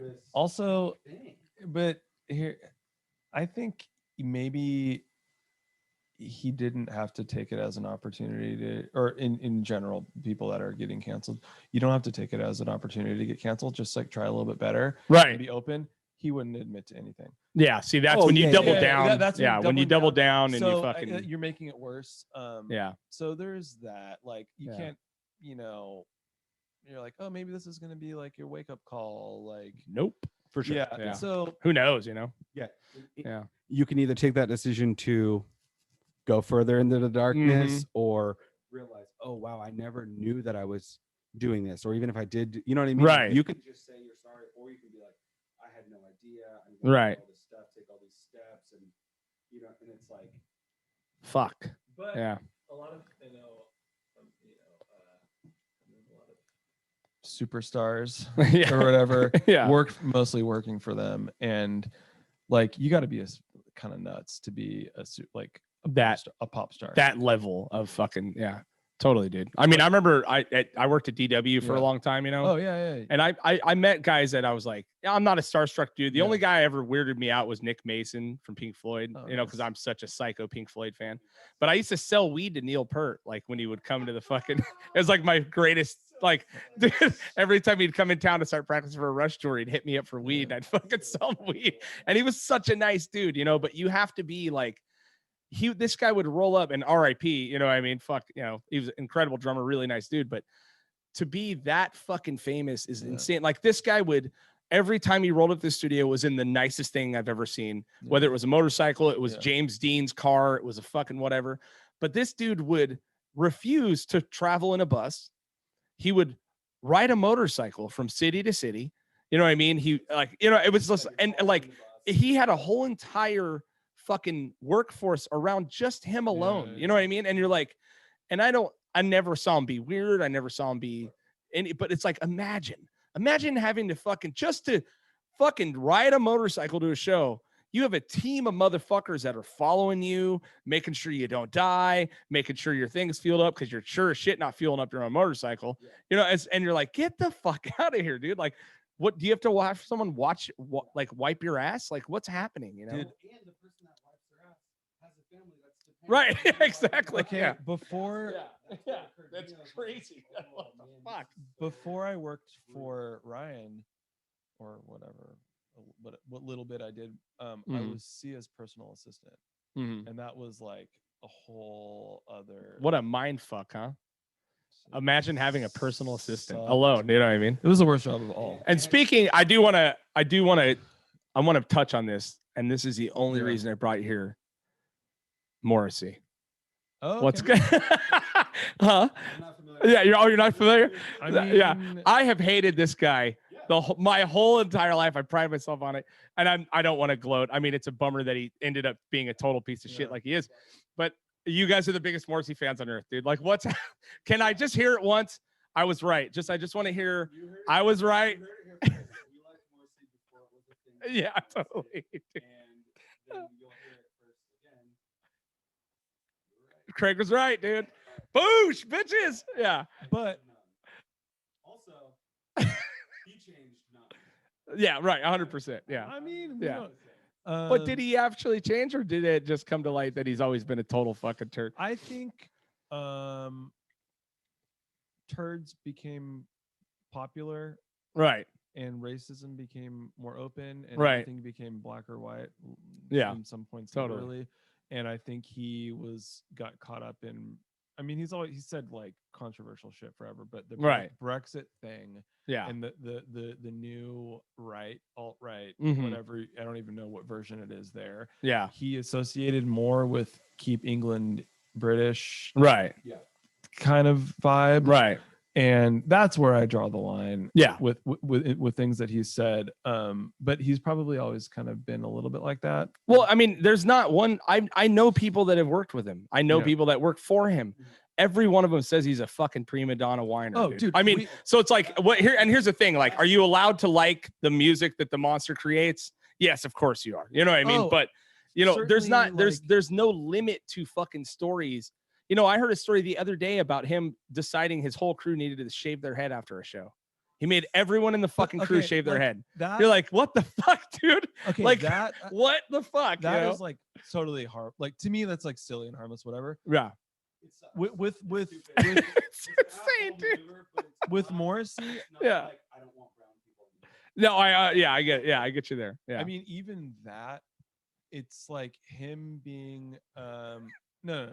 Horrible, but like I'm like, oh, he just has a horrible outlook on life, and but inflicting like actual damage on people's lives. Yeah, that's where you draw the line. I don't know that he is there, but like, you know, like any things with like relationships and taking advantage of people. I think that's such a more pressing issue when it comes to like celebrities using their power and abusing it. Personally, I mean, but like, then you're like, okay, I'm not gonna give Morrissey any more money or like any more like free publicity. I'm not gonna put his name on my body anymore. Yeah, I mean, did you? Yeah. No, I mean, I have never tired of defending his ass, right? There's a Morrissey headline where he says like some wild shit. Yeah, and for a long time, and even in the 80s, like he was famously misquoted, and there was always a way him to talk his way out of it, and then for people like me to be like, oh no, that was a misquote or whatever. And I get that, and I understand that, and that stuff does happen. Like, yeah, of course, the media decides the guy's been famous for 40 fucking years, and the media decides someone's a villain and then plays into it, and everyone likes it. Oh, and England did truly hate him. Right, that was like any like a woe is me. Like people really like when they did like the Smiths lawsuits and everything. He got like his mom's house got taken away or almost taken away. Like they really fucked him over. Yeah. So that's in his defense a little bit, but not having nothing to do with being racist. That's fine. Yeah. So yeah, that you can defend it. You can defend it. You can defend it. You can say it was misquoted. You can say it was misunderstood. You can say, well, you don't have the whole quote. And that's all fine and dandy, whatever. Like, you know, and this plays into the greater like Trumpness of fake news and all this kind of shit. Like that whole thing is like, dude, we never trusted the media. We never trusted the government. Like, that's not new to me. Like, of course the news is a lie. No, I had to tell my dad, like, obviously, hey, I know you just looked up and realized how bad this country is. Yeah. but I've been awake for a long time. Like, it's like, you're surprised by the fact that the media's lying to you. Like, what the fuck, dude? Yeah. Duh. So back to the Morrissey thing. Like, that was like excusable, whatever. And people having like personal stories about him being an asshole and all this kind of stuff. Like, okay, like I see it a little clearer now, but I've met him 4 or 5 times. Amazing. One-on-one. So cool. So nice. Appreciative. Humble.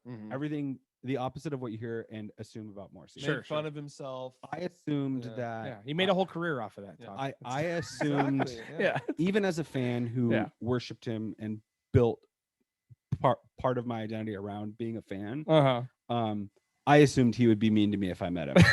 No, dude, he came to my work once and I was wearing a very obviously shitty bootleg Smith shirt. Yeah. And he made a joke about it and commented about it. Like, oh, yeah, for sure. And then he sent you a cease and desist. Like, just cool. Just super cool. I get it. I mean, appreciative. I met him and got an autograph tattoo. Todd did. We worked together. He came to our work. We were like, yo, let's just go do this.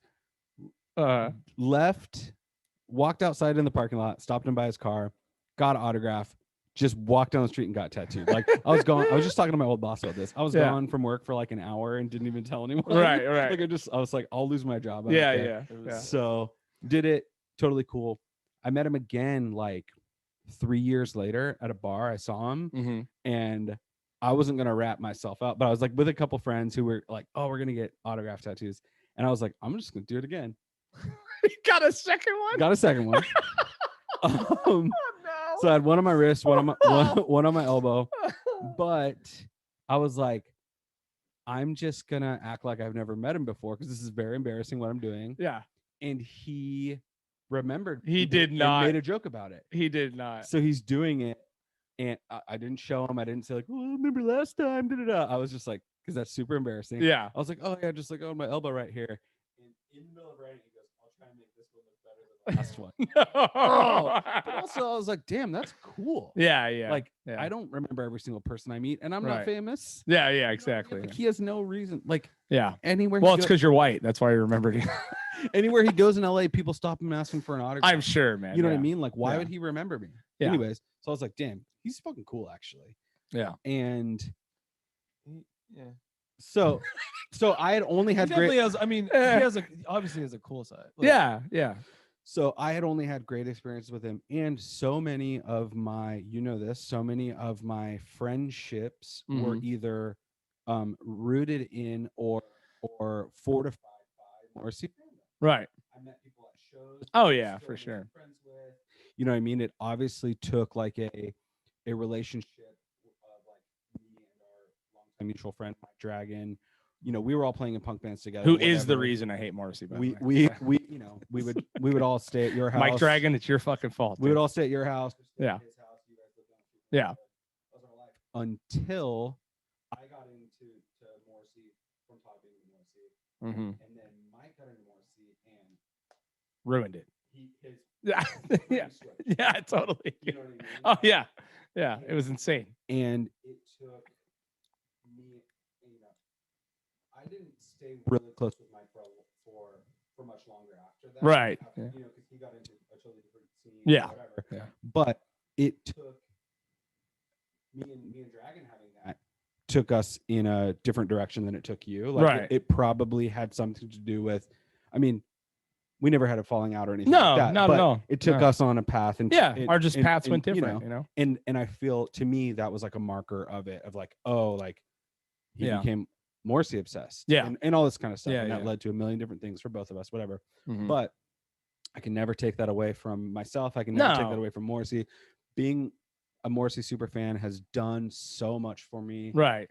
And what's crazy is Smiths lyrically, musically, have informed me in so many ways that are really important, and maybe look at the world in a certain way. I've done so many things for me that actually pointed me in the opposite direction of where Morrissey is. Right. So that's that's the thing too, is like, does an artist's creation of work define him as a human? No, it doesn't. Yeah. You know what I mean? Because like, Yeah, Morrissey probably has some. I mean, obviously he says some stupid shit. He's done stupid shit. He's known for being a prima donna. All these things, but doesn't mean you have to fucking hate every single band that's ever. You know, like look at Led Zeppelin, look at fucking AC/DC. You know, these guys are talking about sticking fish and 16-year-old pussies. Like, do you have to hate fucking Led Zeppelin from now on? You know what I mean? So it's like, how do you, how do you rectify that? You know, so the Smiths thing for me, and this is like kind of how I've like come to terms with it, because it's like, dude, they were like I mean, I wrote songs for Morrissey to sing on. And like I gave them to his like management and shit. Dude. I've done like everything you could possibly do on the checklist. You know, because like this, but I'm like, the Smiths are the greatest band of all time. Like, and I like the Smiths, by the way. Johnny Marr is incredible. If it was not Kermit the Frog singing, I'd be fucking stoked. I think like a lot of people could say like like one of the most influential bands of all time. They got to be up there, dude. Yeah, like for sure. One like, and just remarkable and everything about them. So that's a thing that they did when they were really young, and I think that should just be kind of its own special 100%. And then him becoming like Trumpy 30 years later, I don't think that I separate. You separate the two. It's almost like not even the same. It makes sense, dude. Yeah, it's almost not even the same person. But like you know, people. Back to Ryan, his fans are like, I think they felt caught off guard because his lyrics are like "woe is me" and all about relationships and all these things. How he think of him as a very sensitive, and then you're like, oh, you're actually just writing songs about it. Like you're writing songs about being the victim when you're actually the aggressor. So you're the fucking perpetrator. People, a lot of his fans were like, "I'm done with you," and like I've been done with Morrissey's new music for a long time. Yeah, long ass time. So like that doesn't really. But like, I think no matter who you are, or whatever, you just want to hopefully do what is right. Right. What is gonna offend the least amount of people in terms of like, you know, because like I have friends that were. With the Ryan thing, like clearly affected myself too, not in that sort of way, but definitely affected. So it's a case by case scenario for sure. If this person, it's just how it hits you. But like, there are a lot of people who with like Ryan tattoos. Oh yeah, dude, for and sure. Like I know I have friends exactly. So like, and like, are they supposed? Do I care that they still listen to him? No, not at all. No. I can't even. It's not in my. I like. Dude, but he was a dick to me. He said he was going to give me $100,000. Like, you can't listen to him. And it's like, who cares? Yeah. Why are you gonna? Why would you put that on someone else? Mark. You shouldn't have been in that position to begin with. You know, that's what I'm dealing with. Yeah. It's a trip, dude. Yeah. You know, everybody. Also, the older I get, like, everybody has faults. Oh yeah. Nobody is perfect. Nobody has led the perfect life, and. Because me coming out and saying something, like, I felt so exposed. Like, oh, you think you're in a position to talk about how somebody's bad? Yeah. That, and all of a sudden Runyon's like, remember that one time, motherfucker? For sure. No! Exactly. You have to do inventory on yourself. I know. That has like truly effed me up. You know, but what was I supposed to do? Not say something? What right? Yeah. I mean, you can only do what what you feel like you're compelled to do as a compassionate human. You know, I mean, that's why I just wanted I wanted was a little gloat time. You know what I mean? Totally. But 100%. you know, I you know, it's just I don't want to see anyone fall from grace unnecessarily. You know what I mean? Like, but you do create your own universe, and sometimes that universe is so fucking spiderwebbed, it's gonna collapse, dude. You know what I mean? And I think now, if of all the things that are going on now, this cancel culture bullshit, everything that's going on, it is exposing people for being pieces of shit. And you're not going to make it in this world anymore if you're a real, true piece of shit, awesome. Which is fine with me. It's taking away a lot of the power that maybe famous people have that shouldn't have had anyway. Yeah. So I think there are definitely, for sure. But also, it's just like our generation's just gonna die off, and there's like our kids are gonna be the world's not even ours anymore. Socially accepting, open, hopefully aware. So it's I don't know. Yeah, I hope so, man. Changing of a guard will happen at some point. Yeah, I think cancel culture or whatever. It's like it's such a dumb argument to even have, but my view on it is it's a net positive because people have been allowed to manipulate and be shitty in the dark for too long. Yeah. And that goes from everyone from like someone sketchy stepdad to someone who owns a restaurant to a musician. Well, like, it's a net positive.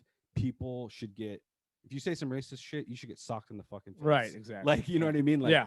At this point in day and age, we in the punk culture we grew up with, we were already not taking. We were we taking a never stand. tolerated it. You know anyway. what I mean? Like there was shops in Ventura I wouldn't go to because I knew they had, you know, white supremacist people adjacent to it. Right. Like, oh, like, you know, I'm not going to go to that shop, or I'm not going to get tattooed there. I'm not going to whatever. Like, no, like that's off limits because that shit is wild. Yeah, fuck that shit. You know what I mean? Like that's a good way to be. 100%. Know what you believe in. Stand up for that shit at all costs. Beautiful. We've always operated that way. That's the way it goes.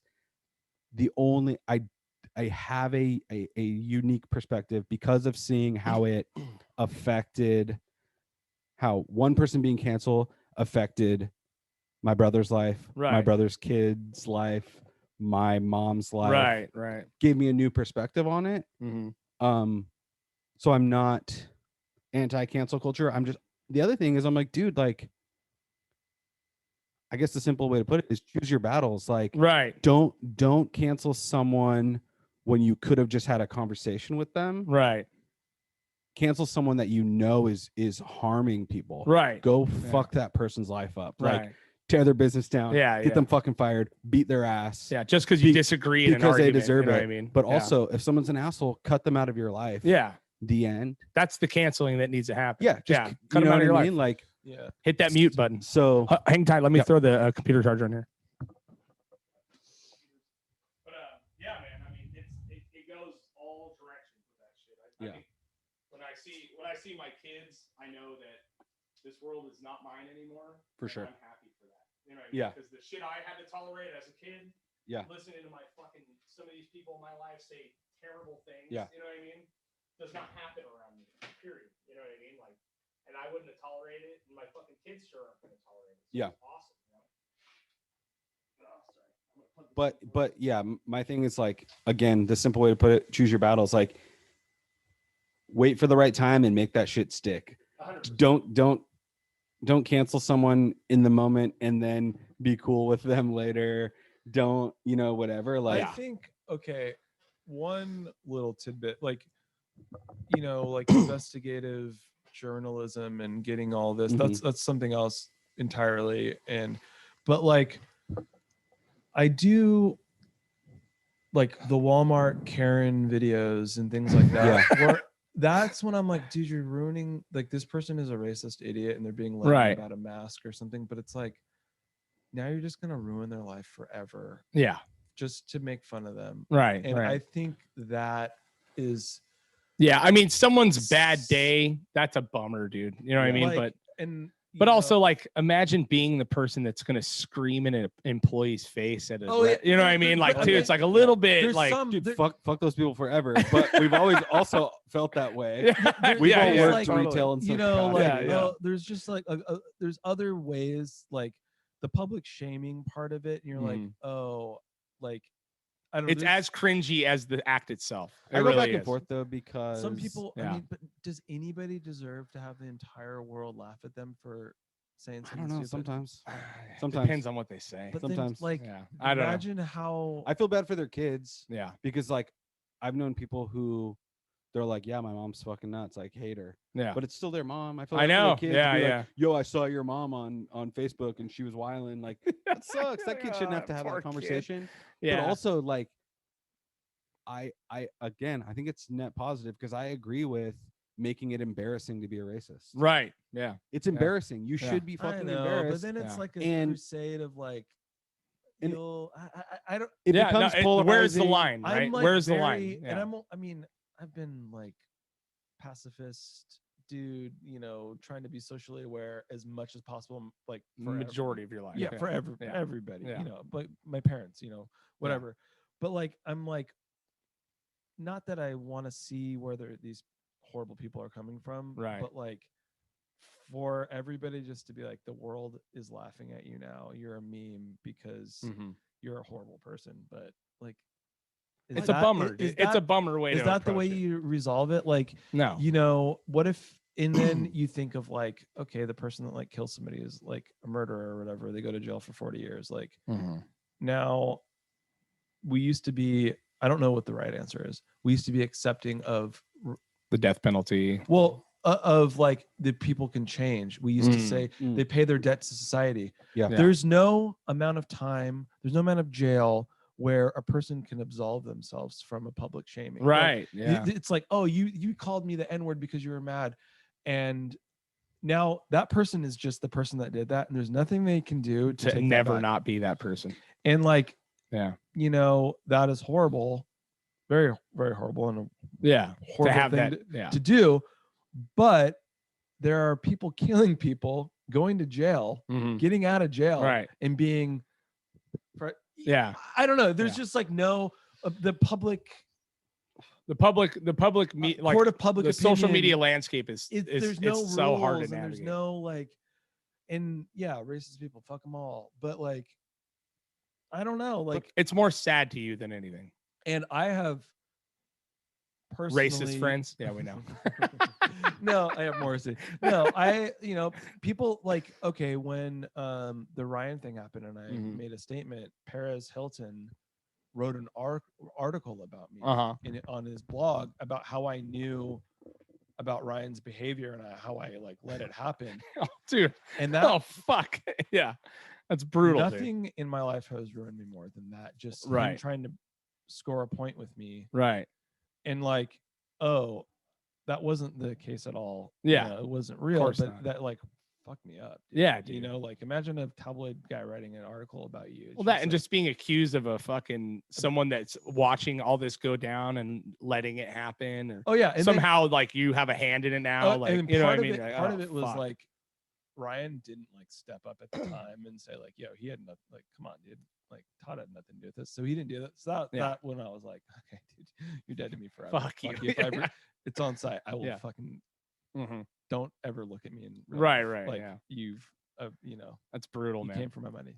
That's crazy. But so I can, in a weird way, the public shaming aspect of it, I can kind of relate to. It's like, when is it acceptable? When isn't? How much time? There's no, like, look at the Louis C.K. thing, right? You know, the comedian that, you know, fucking jerking off in front of chicks, asked permission, got weird a couple times.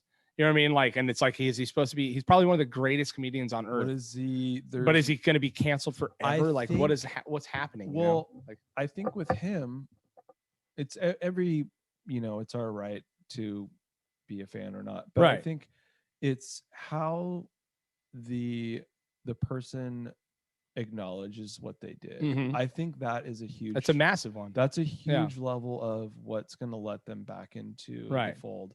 You know, he created this massive statement, fucking went in hiding, you know, did his thing, worked on himself for months and months, you know, a year or whatever plus, and now he's back, you know, but it'll never be the same for him, you know what I mean, from what it was, you know. So and it's just a trip. There's no easy answer. There's just no easy answer. There's no easy solution, you know what I mean. But eventually what we're going to have to get over is, you know, if you fucking said some dumb thing on Twitter 15 years ago, and now you're famous and now they want to drag you, go fuck yourself, dude. Yeah, you know what I mean? Do like, think like that. That's like, where I'm like, okay, this is out of control. I think that's what I was saying with Morrissey, where it's like just saying some stupid racist shit is horrible and whatever, but there has to be a way to accept people's faults. Yeah.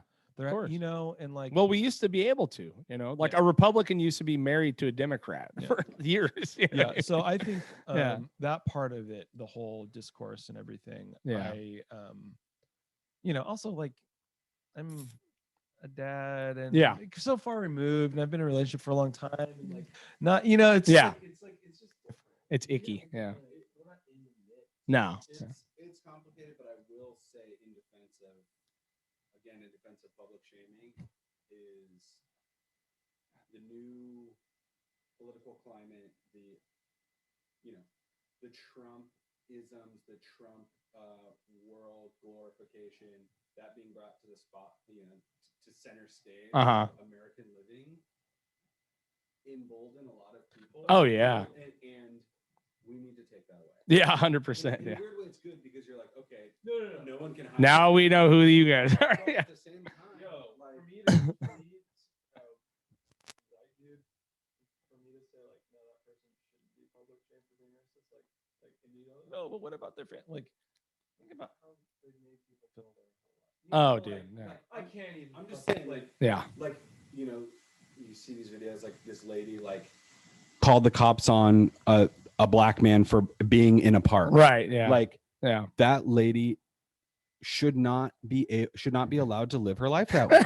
Yeah. She shouldn't be allowed to live her life that way. Well, she won't now. Yeah. That's not an okay way to be. Yeah. The flip side of that also is like I've seen, one video in particular, I've seen it probably 70 times. If I saw her walking down the street, I wouldn't recognize her. I'm not going to be like, someone might, but I'm not going to be like, you're that racist. Whatever. Yeah, of course. Like, yeah. In her hometown, she's fucked. You know what I mean? She's Or maybe, maybe they're like, yeah, Donna, we hate that fucking black guy in that park looking at birds. She's a hero all of a sudden. Yeah, totally. But yeah, like, again, like, it needs to be embarrassing to be a racist. Right. I'm with you, dude. Like, and because you have a high school aged kid or a primary school aged kid, like, we want to assume and we see like the media portrayal of the younger generation being like ultra woke and being like, oh yeah, stuff. And again, absolutely net positive. There's funny anecdotes and there's things that are bigger pictures that they don't see yet that I might or vice versa. But there are kids in high school that are glorifying Trump. Totally, dude. Yeah. Like, more so than ever. Yeah. And it's crazy. Yeah. Like, because we just think of young people as everyone being woke. No, it's not. There's a legit lashback, like a backlash going on right now. Budding Republican kids who are to be the next Proud Boys or whatever. Yeah. And like I want to live in a world where, or create a world or support a world where, like, if you are a 16-year-old alt-right Republican machismo person, you can't get a date. Yeah. You know what I mean? Like, yeah. That's what it should be. Like, you should not be able to get a girlfriend. Right. If you're a racist. Yeah. I mean, and that's the hard part is like differing ideologies, different political, social, economic shit. Fine. But it's where the ignorant, just pure ignorance is able to rear its head. That's what I have a problem with too, man. You know what I mean? In our world, Ventura is such a weird place, and how we grew up is such a weird place. But like, we were friends with, and our friend group extended to a lot of like very cool girls. Cool, you know what I mean? Like, and they would not date bros. Yeah, no, it's not going to happen.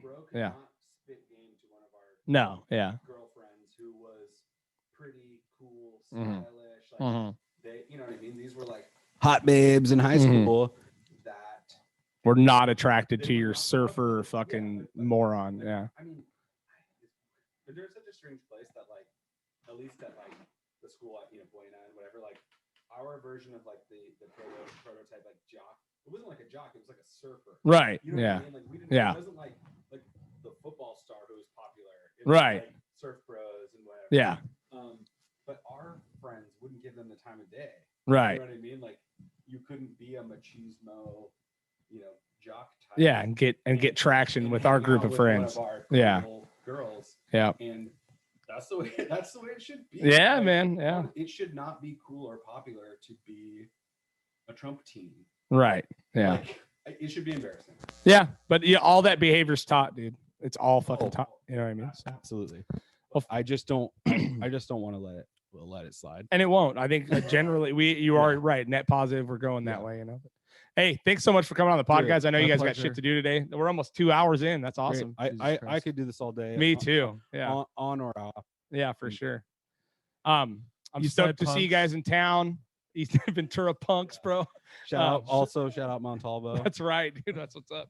You guys want to throw out anything you got going on? Instagram handles, whatever you want. At @totally_Todd, TOD. I'm just covering in yesterday's hits, today's favorites. That's gonna be my outlet for music. Dude. But really, I do guitar videos and lessons. I literally need some, dude. I'm gonna pick your brain for some chicken picking right now, dude. I've taken guitar lessons And he charges you double. My ADD doesn't make me good. That's where I am in life. Yeah. I mean, my name is Casey Wisenbaker, and that's what I'm called on things. But He does like art shit. I would say more than anything, just freaking shout out to you, Craig. I love you, man. Craigie. All of our OG friends. Shout out to freaking Ventura, Oxnard, punk, hardcore, everything. I wish I could afford to live here. Yeah. It's 1,000,000%. I realize it more and more as I get older. Made me who I am, what I love, what I care about. The fact that I have the political views I have came from all of us being together, came from the records that we listen to. All that shit that seems like it's not important has been the most important thing in our entire lives. All love and light to Chris LeBaron, to my dad, to people who like made us who we are and that we have unfortunately lost recently. And you know, anyone that listens to this that I haven't talked to in a long time, I fucking love you, and I never want to have you lose me or me lose you and say I wish I would have kept in better touch. So yeah, man. Let's fucking get in touch. Well, you went all Florida guy on us. If you went all Florida guy, you'd be on fire with the Speedo on. Yeah. That's right, man. Shit, yeah. Well, fuck yeah, man. I love you guys. Yeah, love you too, man. All right.